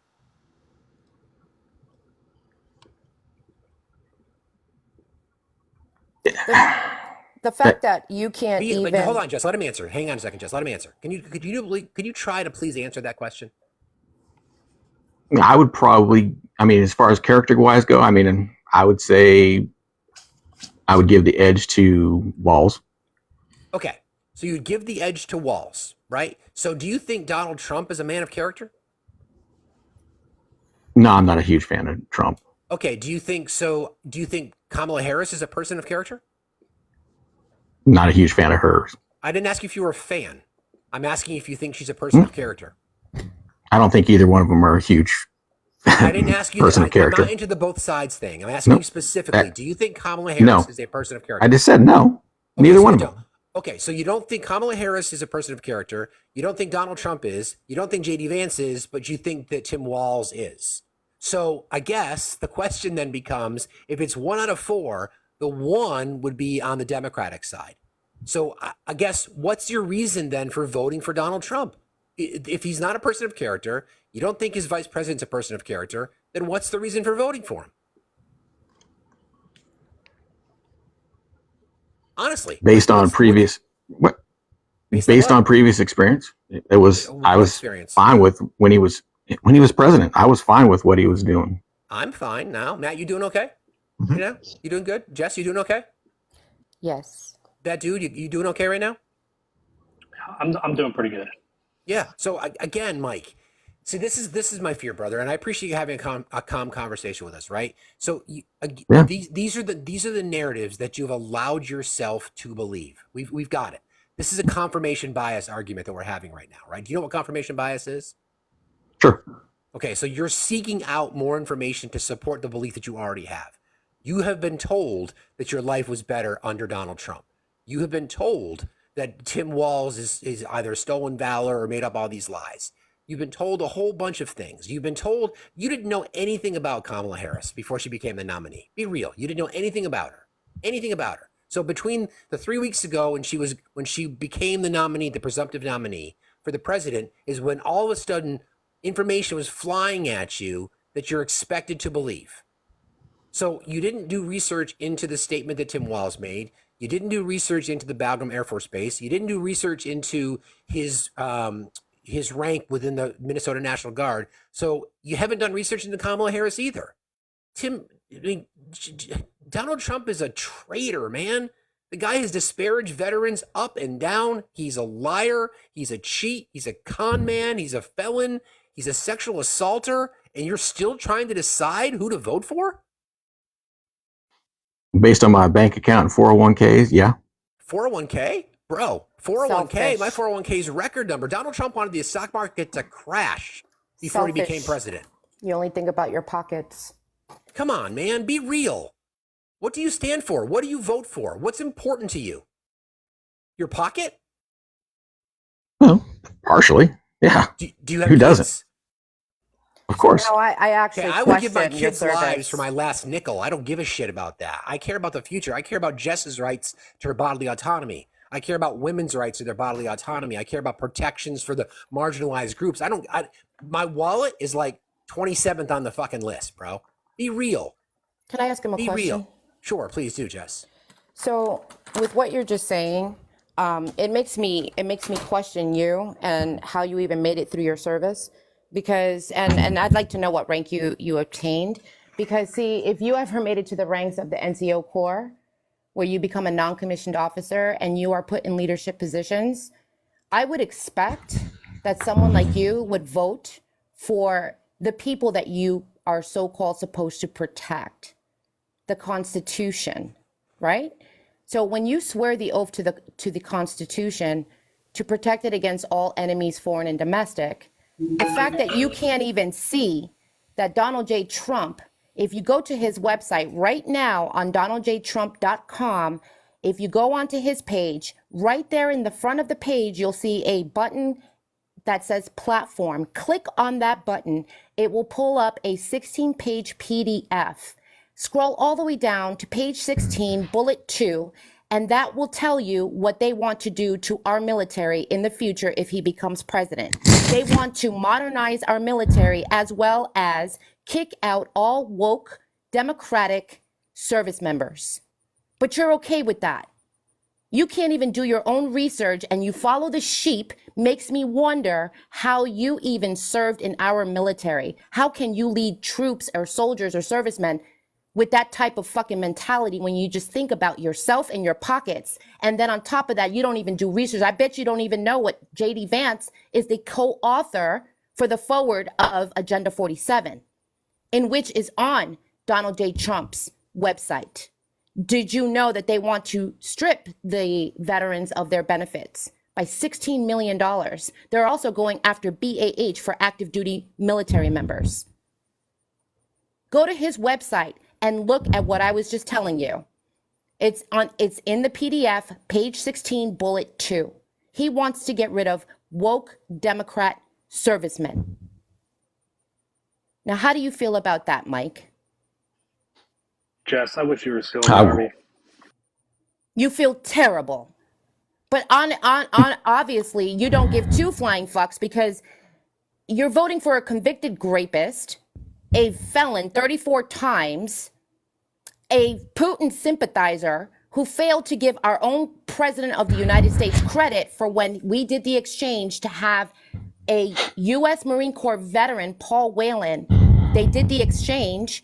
And so Donald J. Trump did not even mention Biden. He praised Putin. But that's what the hell you're voting for.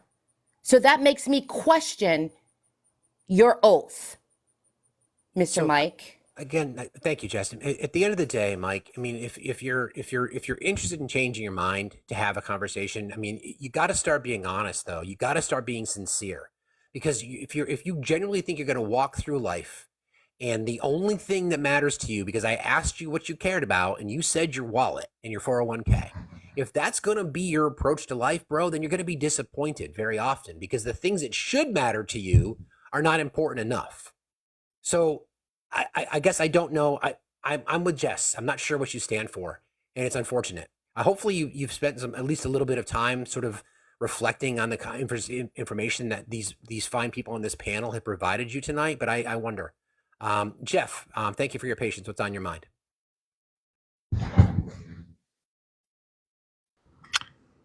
I gotta bounce, everybody. I gotta go pick up Matt, my from. thank you, brother. Much appreciated. Appreciate y'all, Jess. Love you. Thank you, Matt. I love you too. Appreciate you, bud. Be safe. I'll catch y'all later. Appreciate you, friend. Jeff, what's on your mind, sir? Thank you for being here. Jeff, you have to unmute your mic. I really appreciate you guys going through this very calmly and carefully. I never served. I am a Harris supporter. And I really appreciated what the guy who just left and T did yesterday, because for the first time, I saw these guys hold these, what's a good word for them? Pretenders. Pretenders. Yeah. To the fire, and didn't let them pivot or try to change the subject. They kept going after them. And I just want to know what they were drinking so I can get some. It was amazing. And well, I'm glad you said that, Jeff. I'm sorry. Go ahead. I didn't mean to interrupt. Go ahead. You know, go ahead and finish, because you just pulled me to the right. Go ahead. Yeah, no, I think this is deconstruction, what we're talking about here, right? And it comes in a variety of ways. When people, you know, at least Mike, and we had many conversations. I've had hundreds, if not thousands, of conversations with people who aren't able to keep their composure. At least he wasn't yelling and screaming, which we often see, but it's still an example of this confirmation bias that people seek out, and they're still committed to voting for.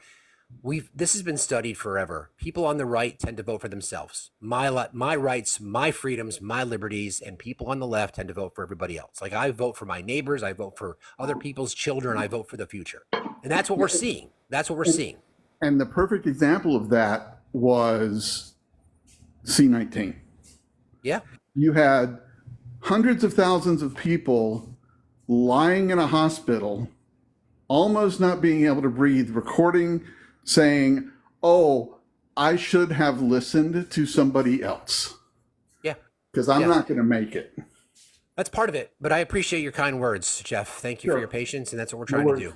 Thank you. Absolutely. And oh, by the way, if you guys didn't see the news, Missouri and Arizona have now put abortion on the ballot. Well, we knew Arizona, but Missouri, that's great to know. Thank you for that. I appreciate it. All right, I'll let you go. Thank you. Thank you, Jeff. Appreciate it. Bye-bye. Hi, Tracy. Hi, Tracy. There you are. Sorry, my silly thing wouldn't work. Hold on just a second because I want to make sure Greg knows that I appreciate his efforts. If I can love find Tracy. it. Hi, sweetie. Woosaw, honey. Woosaw. Woosaw. I see Oh, you. I'm good.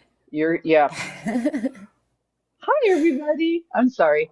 I like to do the announcements because Gregory, our wonderful, did this. Thank you everybody for being here tonight. We so appreciate you. This is a very important conversation that we knew we had to have. I hope that you are gifting the host and panel because they are working it tonight. They're working hard. Please continue to tap the screen and share the live. It's that little arrow underneath little Miss Jess Army Girl, which by the way, she is on her backup because TikTok is a little touchy today. So if you could follow her, if you're not already Because Jess following was her, cooking. That's why she's on her yeah, backup. please. I was gonna say, she's full. She's been cooking all day, so she's a little full. If you could follow her back up so she could turn her pretty camera on, because she's way prettier than me. She's not as good looking as Steve, but she's good looking. She's good looking.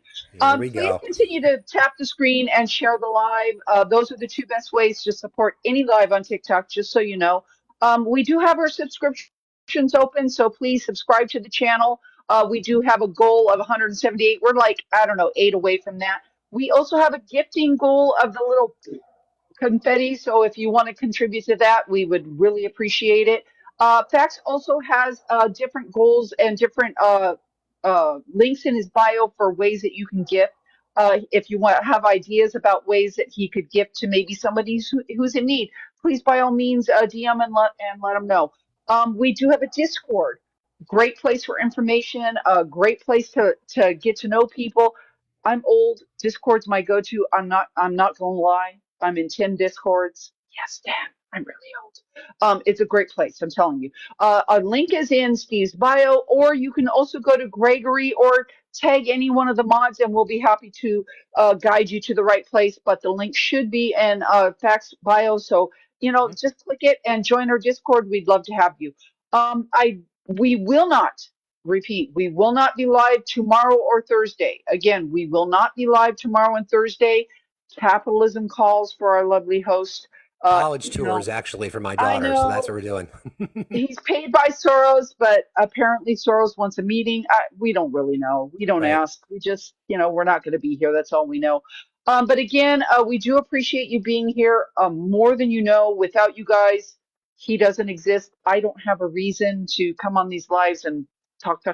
But again, continue to tap the screen. We're so close to 200,000. Keep sharing the live. Best way to support any live. If there wasn't anything else, I'm going to go ahead and jump down. Again, follow Jess Army Girl. This is her backup. She needs your help. Thanks a lot. Tracy. And I'll talk to you guys Tracy. later. I love you so much. Appreciate you too, sweetie. Bye-bye. See you later. Bye. Tracy should get the mod of the year. You have to fight a few people on this app for that. Evil Tickers, how are you tonight? Thank you for your patience. What's on your mind? Doing all right. How about you guys? Doing fine, thank you. All I had to say was this abortion thing, going to the states and voting on it on the ballot, I think that's a bad idea because it allows somebody to vote for that and then say, well, now I can vote for Trump and these other guys. You know what I mean? So it kind of takes away from the importance of getting Democrats in there so that they can do it more long term, at least. Do you get what I'm saying at all? I look at it a little bit differently because what we've seen in every single red state that has brought up the issue of a woman's right to bodily autonomy is that overwhelming voter turnout. And we've seen people on the left, in the center, and on the right voting to defend that right. So I think it's, I think it's the dog that caught the car, right? So the right has been pushing to have this as a states' rights issue for so long, and now that it's become a states' rights issue, they are losing this when the voters get to speak. So I think it's going to drive voter turnout. It's part of the reasons why I think that this is going to be a massive win for Democrats in November. Yeah, I agree with that too. But like I said, sometimes I worry that they're gonna vote for. They're gonna be like, "Well, I'm safe I want to get now." back on topic, tickers, because we're talking about. Do you have anything to say about our topic this evening, or 'cause I want to make I sure don't. that Just okay. no, I'll leave. Okay, thank I you, heard tickers. that in the conversation, and I had to say something. I appreciate that, Th- friend, but thank you for joining. You got it. Everybody, please continue to like and share. Thank you all. Please continue to gift our awesome panelists, that dude and Jess Army. She's on her backup account because she's been cooking all over the TikTok universe today. Richie, how are you tonight? Thanks for being here. Good. How you doing? Doing fine, thank you. What's on your mind, sir? I'm amazed by Republicans. I used to be a Republican. I came into politics in the 80s. I was just a little kid. I was probably 7 or 8, and which is highly unusual for somebody my age. I gravitated to Reagan. I liked him. And I just followed Republicans until 2015 when Trump came out, and it just turned into the biggest shit. The biggest crap show. I want to try to stay on our topic tonight because we're talking about this. Do you have anything Well, particularly? okay, well, I'm sorry. What's the topic? Well, we're talking about the disparaging comments that Republicans have made about Tim Walz's service. So we've been paneling veterans. If you don't have anything about that topic, I'd kind of like to move on to, Okay, I'll someone leave. else who might. Okay, thank you, Richie. Thank you for being here. I appreciate it. Okay, thank you, friends. I mean, I'm happy to have some friendlies, but if you have a particular comment, I'd like to keep it brief, specifically on this particular topic because it's way too important to ignore. So if currently, if you are a friendly, if you wouldn't mind dropping out of the box just for now. And then within a half an hour or so, I'll probably bring people back up to be able to have that conversation. All right, I'll bring up Harry. Again, friends, please like and share the live. Please continue to gift our panelists and yours truly. Harry, how are you tonight? Harry Houdini. Harry, did you want to have a conversation, Harry? I guess not. Okay, I'll bring up musical.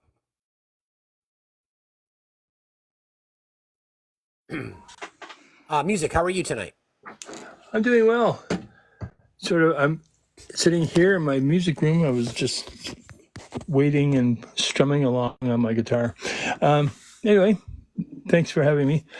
I just found it remarkable last night with Trump and Elon, and I just wanted to comment on the fact that Elon Musk is cut from the same cloth as Trump. You know that Elon Musk is the ultra-rich billionaire because he has been able to twist and mangle the system to his own Again, benefit. I want to stay on topic. Do you have something specific regarding the disparaging things that the right has said about Tim Walz's service? Because that's what the only thing I will say, and then I'll drop. The only thing I'll say, I cannot believe that they are actually attacking a man who served the country, whereas they are defending a man who bought 5 deferments and claims he has bone spurs. That is a man who hides in his bunker whenever there was trouble during his presidency. He's a coward, and that is who you are defending, MAGA. So Indeed. Thanks for having me on. Thank you, Music. I appreciate you. So Jess and that dude, at this point, why don't we, is there anything that we haven't covered that we feel like we want to go over specifically as it comes to, in regards to either, excuse me, either Tim Walz, okay, no sneeze, sorry about that. Either Tim Walz's service or something that we haven't addressed that either one of you would like to either pick up on, revisit for people that might be new, or Yeah, anything sure. specific. I can, if I could, Jess, real quick. Sure. I didn't introduce myself yet, so I'm in November. I'll hit 22 years active duty. I'm Thank you for currently. service.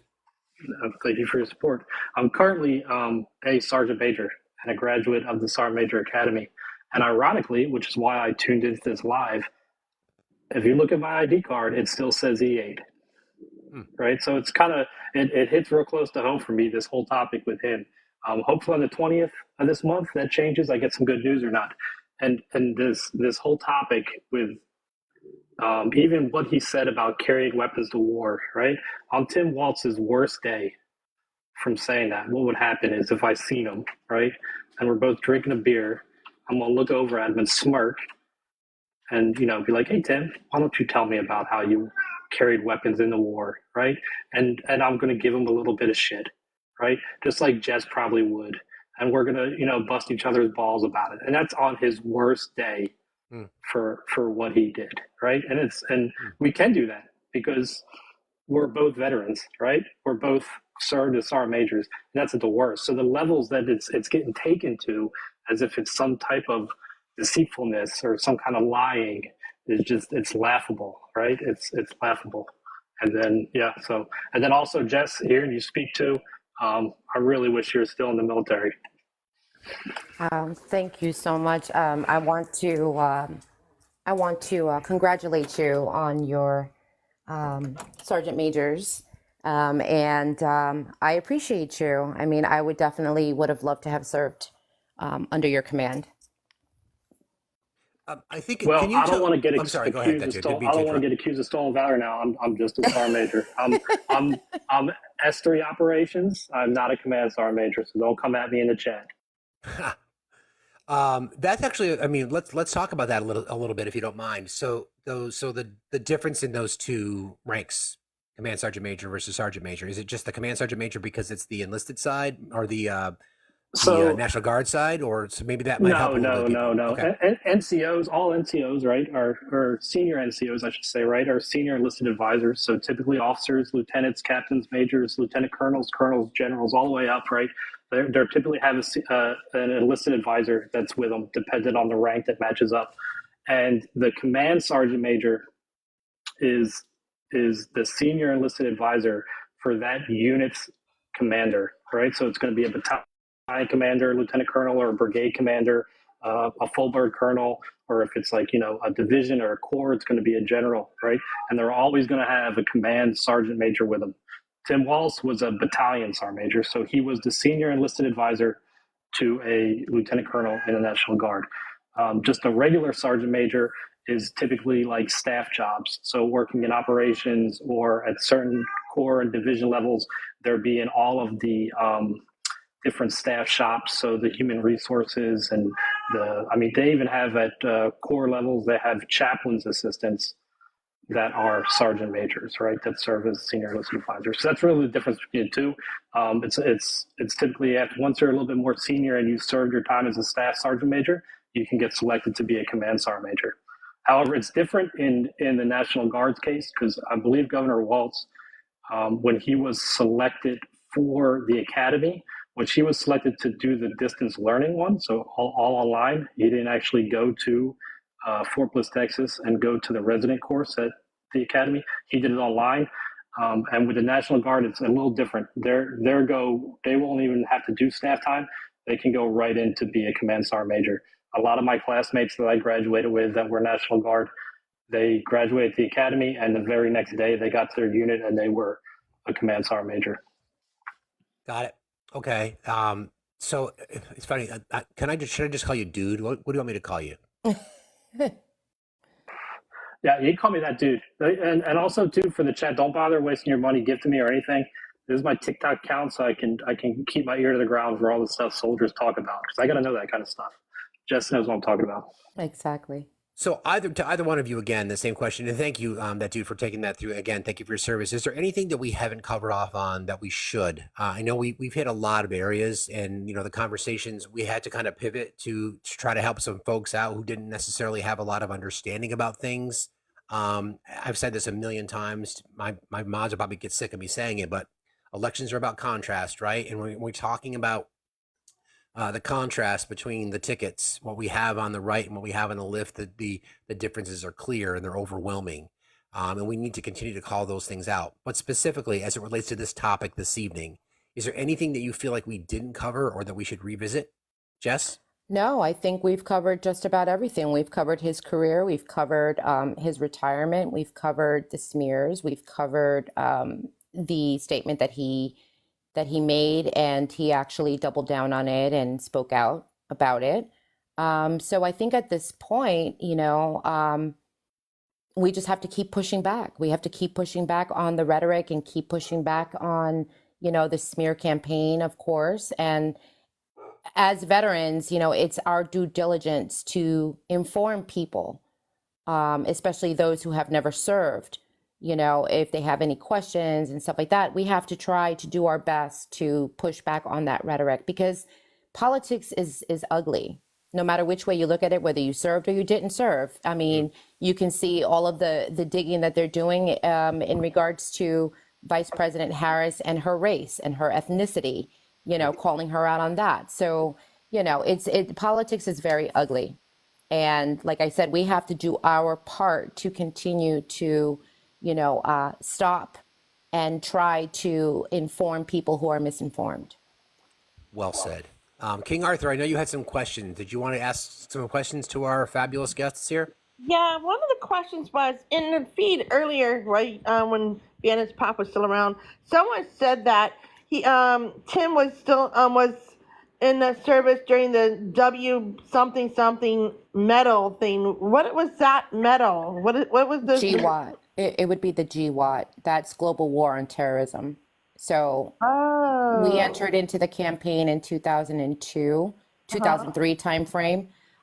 It became an official campaign. Congress signed off on it when Bush declared WAR.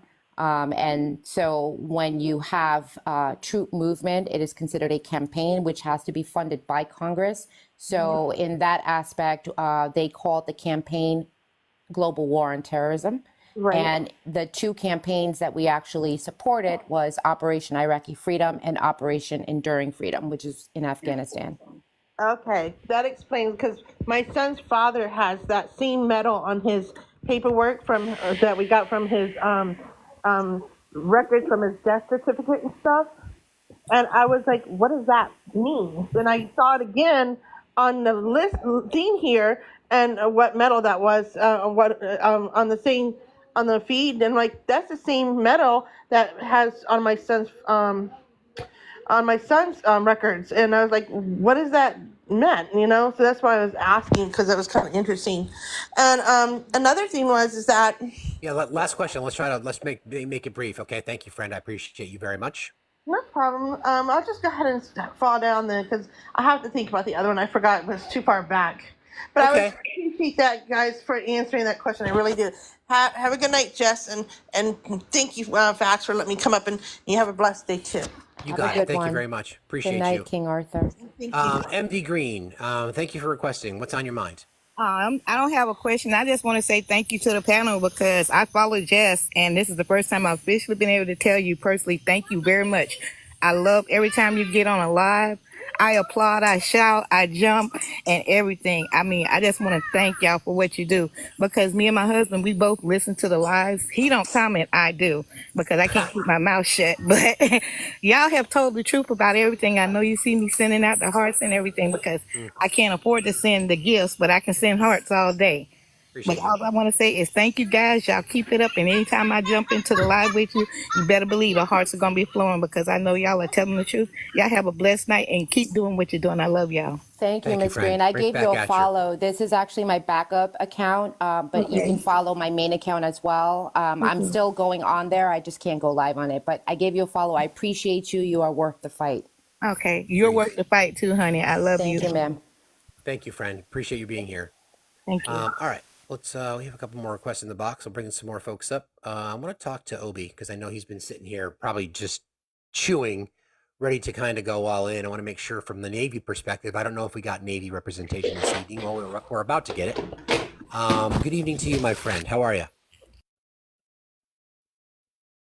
And there he's back. You're back, buddy. How's it going? Hey, sorry, I didn't even know that I was still in the box. I thought I had dropped. So I heard you say my name, and I'm like, WTF? Question mark. That would be you. That's right. So what we've been, so again, thank you for your service, sir. I know that we haven't had Navy representation tonight, so you're here. So don't turn this into Navy v Army. I know that's easy for you guys to do all that shit, but you guys go Navy beat Army, but whatever. Army beat Navy. Chief Petty Officer. First of all, greetings and salutations. We should probably start off appropriately. Appreciate that. So I represent a straw company, and we have about a metric shit ton of straws. Would you like to grasp at some with me? Seriously, right? Here's the ironic thing. So I'm person X. I have a grievance. I don't know that I have a grievance, but I heard that I had a grievance, or someone told me that I had a grievance, but I haven't even bothered to look up what my grievance is about. But I'm going to hop on a live and I'm going to tell you that I'm aggrieved. Yeah. Yeah. Right? Hence grasping at straws, right? It is correct. It is really ironic that in 2024, we still have people who are jumping on the interwebs, as it were, and claiming some kind of aggrieved party status or splitting hair status. I think people latched on to the stolen valor because it sounded like something, like, oh, stolen valor. First of all, it wasn't a law until 2005, and as you and I talked about, what happened in 2012? What did the Supreme Court do?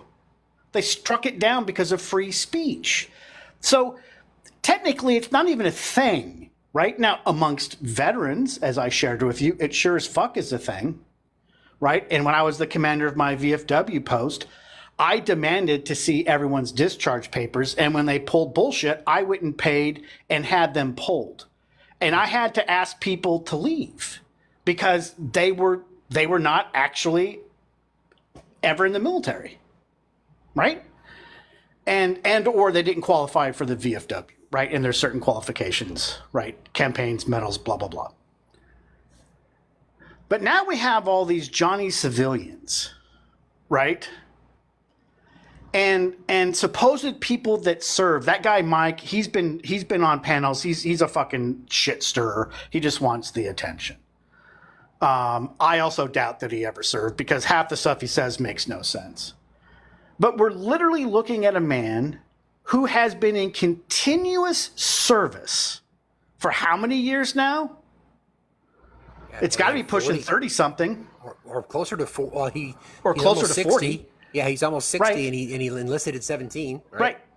So what are we saying? Are we now saying that we have a man who did his time in the Guard for 24 years, that worked as a teacher, that volunteered as a football coach, that was always an active member in his community, had an opportunity, ran for Congress, won, did all of that work in Congress. He actually showed up and worked to earn his paycheck, right?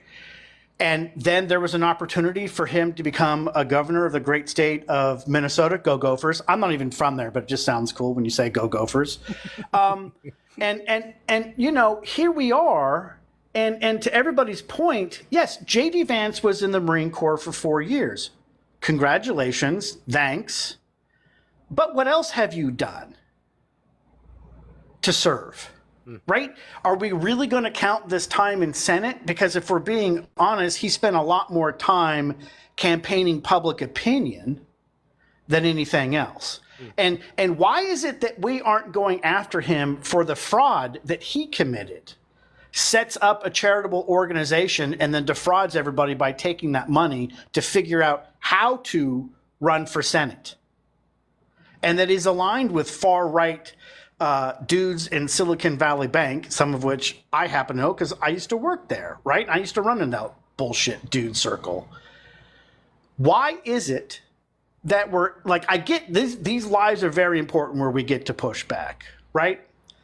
But there has not been a single person that has been able to come up here and substantiate their grievance or that they are aggrieved, meaning that they're a party of an act, all right? They were aggrieved. Something happened to them. Nothing this man has done in his 40 years of service hurt anybody, ever. There's no there. People misspeak. What are we now going to hold everyone accountable that has misspoken at some point in their life? Well, count me fucking guilty. Color me red. Give me a scarlet letter. I'll fucking wear it. Right? Do we as veterans have ways of addressing this? Yes, we do.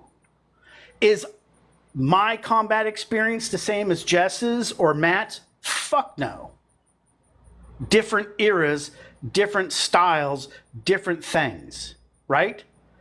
But my qualifications for the VFW are that I have certain things, right, that are on my DD-214, right? My rank and my time in service doesn't define who I am as a human being, right? I don't necessarily like being thanked for my service because I didn't serve for anybody but myself, right? I served because I needed a job. And that is a very common reason for people to join the military. They simply need a job and they need direction. But what the one thing is that Governor Walz has done is he has consistently served as a beacon for young people to follow. He has blazed a path and he has been able to turn around and say, it's possible. I did it. I was a congressman. I am a governor. I'm now the presumptive nominee for the Democrat Party as the vice president. Stuff is achievable, right? I can find nothing about what he's ever said or ever done as a human being that believes in fallibility and then hold him to a different standard, right? The right is constantly talking about morals. So when does that apply, or how does that apply? Like on a lower receiver, Jess will get this, that dude will get this. On a lower receiver, you have a select switch, right? And that select switch determines what the upper part can do, yeah? And so the Republicans seem to have a select switch for outrage that's only when it's convenient, only when it's to drive a political talking point, only when it's to make somebody else look bad. But you know the one thing they can't do? They can never do self-reflection. They can never amend their behavior. They can never right what they have done wrong, right? But they can take one conversation in which a man already fixed and corrected his statement, and in which I will call him Command Sergeant Major if I ever get to meet him, because that is the heights that he obtained because he was recognized as someone that could fulfill that obligation by his command. He earned it. I don't care if he didn't go to school. That is inconsequential in my mind, right? Look, first of all, most people never are going to see E8. That's a pretty lofty goal for a lot of people in the military. And a lot of people, even if they stay in 20, 23 years, that's what they're going to retire as, right? Getting to be an E9 is a Herculean effort, and you have got to be one of the most squared away motherfuckers your branch of the military has ever seen to get to be an E9. That's just the way it is, right? And even then, it doesn't mean that you're going to be able to obtain the rank. You may be selected, but it doesn't mean that you're going to get advanced, right? And so I find it ironic that some dude, what Vance was like an E4, I think, right? So he wasn't even an NCO, is out here talking as if his service is more honorable than somebody else's. The one thing I will never do is compare my service to somebody else's, because I served at a different era than Jess and that dude and Matt. So what is there to compare? It's apples and oranges, right? But again, time and time again, what we see on the right is disingenuous, Yeah. right? Willful ignorance. Yeah, right? A lack it's of critical thinking. It's the conversation that we continue to have, and thank you for that, Obi. I appreciate that. I mean, I think where we're at now, and I think it might be a good time to kind of wind things down, because I want to make sure that because this live this evening was dedicated to pushing back on this bullshit, and quite frankly, it bothers me. Obviously, I've never served, but I obviously have many friends here who have, and I can feel it, and I can feel when you guys are talking about it. And as calmly and as as clearly and as succinctly as we could do this evening. We're trying to educate. That's why we're here. Somebody just asked a question in the chat. I want to address it. I've been having all kinds of issues trying to get TikTok lives saved and then downloaded and then posted to my YouTube channel. I will do my best to try to get that done because a lot of people have asked about this. I think primarily is so that people can have a lot of the information because it's all over the place.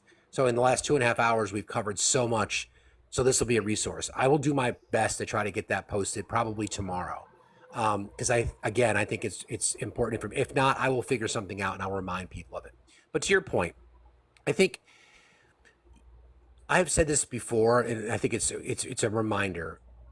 Oftentimes, the Democrats tend to be on defense. This goes back to defending Obama's birth certificate, defending the tan suit, defending all these kinds of things, defending Joe Biden's age, all these kinds of things. Sadly, that's the game that the right has played significantly better than the left. They're much better on the attack. They're much better with the rhetoric. They're much better with the chum in the water. We, the Democrats, the people on the left-leaning, I'm not a true Democrat, I'm more progressive, but being on the left, it's nice to be in a position of offense. It's nice to be in a position where you can use the things that they say finally against them. I believe in karma. I think it's the universe saying there's a plane you can rent, Mr. Trump. It just so happens to be one that used to be used by Jeffrey Epstein. I think that's karma talking. I think this shit is real. I don't think y'all believe in karma, whatever it might be. Call it kismet. I don't care what you call it. But this is what happens when you continually go on the attack over bullshit and these things that you've been using as the fuel for the fire blow up in your face. Because that's what's happening. We're seeing it every single day. Cautionary tale. Do not get lazy. Momentum is only as good. It's only good when you use it. And right now there is momentum. So that's why these conversations are so incredibly important. And you can see Mr. Walz had an opportunity today to kind of, to lay in and to take the bait. Instead, he say, thank you for your service, J.D. Vance. Leave it right there. Nothing to address. Kamala Harris at a rally, I think it was in Nevada. By the way, I said that right for people who live in the West. I didn't call it Nevada. I called it Nevada. I've learned. At that rally, when the chants were going, lock her up, because she's a prosecutor and because she's smart as hell and she knows this shit, she could have leaned into that and shared that lock her up chant from the stage. What would that have done? That would have given the right ammunition to say, see, it's Democrats just wanting to lock up their political opponent. Instead, she's like, nope, we'll let the courts take care of that. That is being on the offense. That is saying, you want to throw all this shit in the water? You want to go to a convention of black journalists and talk about black jobs and turning black and all that shit? You do you. We are going to use that shit against you. You have surrogates in the field. You've got a ticket that is organized. There's record-breaking fundraising. We are starting to see polling out of states like Florida and South Carolina that may be in play. It takes all of us. Activism is critical right now. If you've not checked your voter registration, please do. If you've not ever considered donating to a candidate, we interviewed Debbie Mucarsel-Powell last night, who's running to unseat Rick Scott in Florida. As a reminder, in Florida, abortion and legal cannabis on the ballot, driving voter turnout. When we vote, we win. Republicans know that. That's why they want to suppress. So thank you for allowing me for that little tirade. As is the tradition, when we like to wrap at the end of the evening, anybody who's on the panel, I'll give last words. So Obi, last words from you, sir.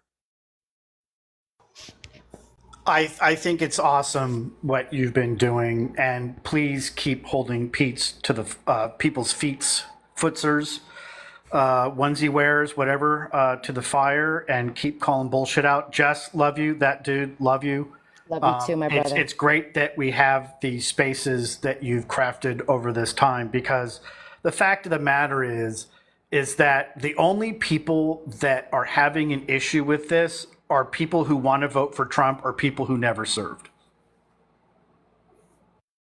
I want to bring up Dragon Slayer because they were kind enough to request, and I missed that. My bad. So I'll do that now. Slayer, how are you? I'm doing good. What's on your mind? Yeah, this is something that I have. It bothers me about what Vance said about stolen valor. When we were at war with Iraq, the whole military was at war. War, right? Is correct? I didn't hear your question, sir. I'm sorry. Okay. When we were at war with Iraq, the whole military was at war. Is that correct? Yes. I won't speak to veterans. I'll let them answer the question. Yes. Okay, yes. So that means as Tim was member of the military, he was at war. So he carried weapons of war one way or another. Am I right? All of us did. So there is no way of that freaking shit about, sorry for my language, about the stolen valor, about not carrying or doing something that he said he didn't do, but in reality he did. He was ready for 24 years, and he was ready, and nobody. I mean, he wasn't called. I mean, it's just luck. It was not his time, so he didn't serve. But he was right when he said, "I carry weapons of war at war," because it was at war.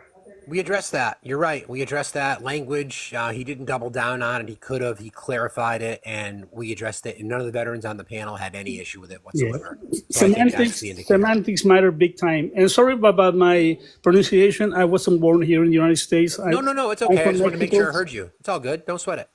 So, and I'm going to vote for Kamala. I voted Republican before. I mean, I'm not a person that just vote for the party. I vote for what they are going to present. I voted for Reagan at one time. I voted for Bush at one time, the elder Bush. I voted for Obama both times. And I didn't vote for Biden because I wasn't here. I work overseas. I was not here. And this time I will make sure that I'm here in the States when the voting come along. I appreciate that, Dragon. Thank you very much, and thank you for your patience, and thank you for your contributions to what we're trying to do here, brother. Thank you very much. Bye. Appreciate you. All right, dude, how would you like to wrap this evening, friend? Hey, yeah, thanks. Hey, first, just by saying you guys are doing great work. It's probably the second time I've tuned into one of these lives. You guys are doing great work trying to educate people on these topics and get to the truth of it. So I really appreciate that. And then second, I don't know if it was touched. I don't remember it being mentioned, but just for anybody that's not in the military that's listening to it, realize you don't get to choose if you deploy or not, you know? And it's there. Most of the military members, you know, want to do it and are waiting to do it, but it's not like you just, you know, put in a ticket and you get to deploy. If you're in a unit that deploys, you're in that unit that deploys. So it's, you know, by the grace of God or just the way the cards fell that the Governor Walz in his 24 years wasn't in that unit, but it's no fault of his own, you know? So I think that's an important distinction to get made. And then what these things are all about, I think could get summed up with, I think it was Vic, one of the guys you called up, and they're explaining to him the rank structure of how it was with Governor Walz's service. And he says, what's a command sergeant major? Is that good? You know, and then it got broken down. So you hit it right on the head talking about people just hunting their own confirmation biases. And you guys are doing good work. So I appreciate it. Obi-Wan, we just met, but I love you too, I guess. So. Obi-Wan loves everybody, brother. So you're in good company. All right. Hey, thanks for having me. It's good well, talk. he's Navy, so. There it is. God, we made it the whole There time. it is. Now you both need to put some respect on my name because I know I'm older than both of you, and one of you may be young enough to be my child. So, you know. Go Army, beat Navy. It's fun to stay at the YM. Oh, I'm sorry. I just slipped right into it. Love you guys. But these talks are good. When this guy Vic asked, you know, he said, what's a command sergeant major? I'm thinking to myself, like, should I tell him, like, imagine if you're playing Call of Duty and you get like a 15 kill streak and it pops up on the screen that you've been promoted to like the baddest dude in the game. That's what it is. You know, we kind of pushed this message to them on what's what. But yeah, you guys are doing good work. Thank you, dude. I appreciate you very much. And before I get to Jess, I want to let everybody know that this was her idea to do this tonight. She and I become friends, and she said, you know, I think this is really, really important. What do you think? She's the one that organized a lot of the guests. She's the one that kept providing me with information. So if you all appreciated this live tonight, you can thank Jess Armigale, again, who is on her backup because she's been cooking all day. So thank you, friend. How would you like to wrap this evening? Thank you, my brother. I want to thank you especially for allowing this platform to happen, for giving veterans a platform to be able to push back on the rhetoric. I think it's very important. The one thing I do want to say is that politics is very, very ugly. And you just want to make sure that when you do get involved, always try to protect your peace, always step back, and then come back with it. We're very, very close to this election. The one thing that I've noticed since I have been going live myself, I get the same rhetoric that Tim Walz is receiving, as well as Ms. Kamala Harris. I'm disparaged for my service. I'm disparaged because I'm Latina, and I'm also disparaged because I'm a woman. I speak truth. I hold dear to my values and my morals.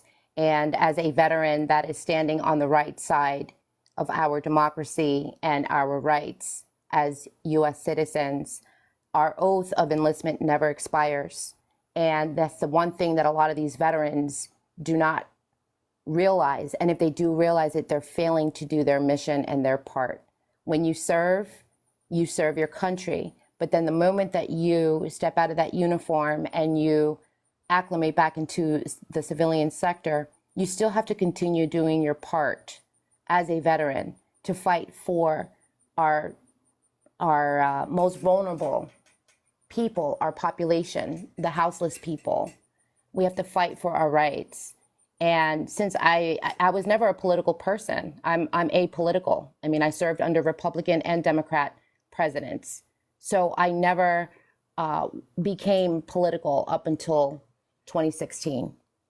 And now even more so because of the fact that our democracy and our Constitution are under threat. And I am going to continue the fight. I will continue to go live. I will continue to give people a platform so that they can voice their opinions. I represent everyone in America. I give the LGBTQ, I give women, I give BIPOC, I give every community, Latinos, everyone that is voting for Harris, I give them a platform. And even the MAGAs, I give them a platform so that they could, you know, speak what they need to speak, but also be given the information that they need because they are misinformed.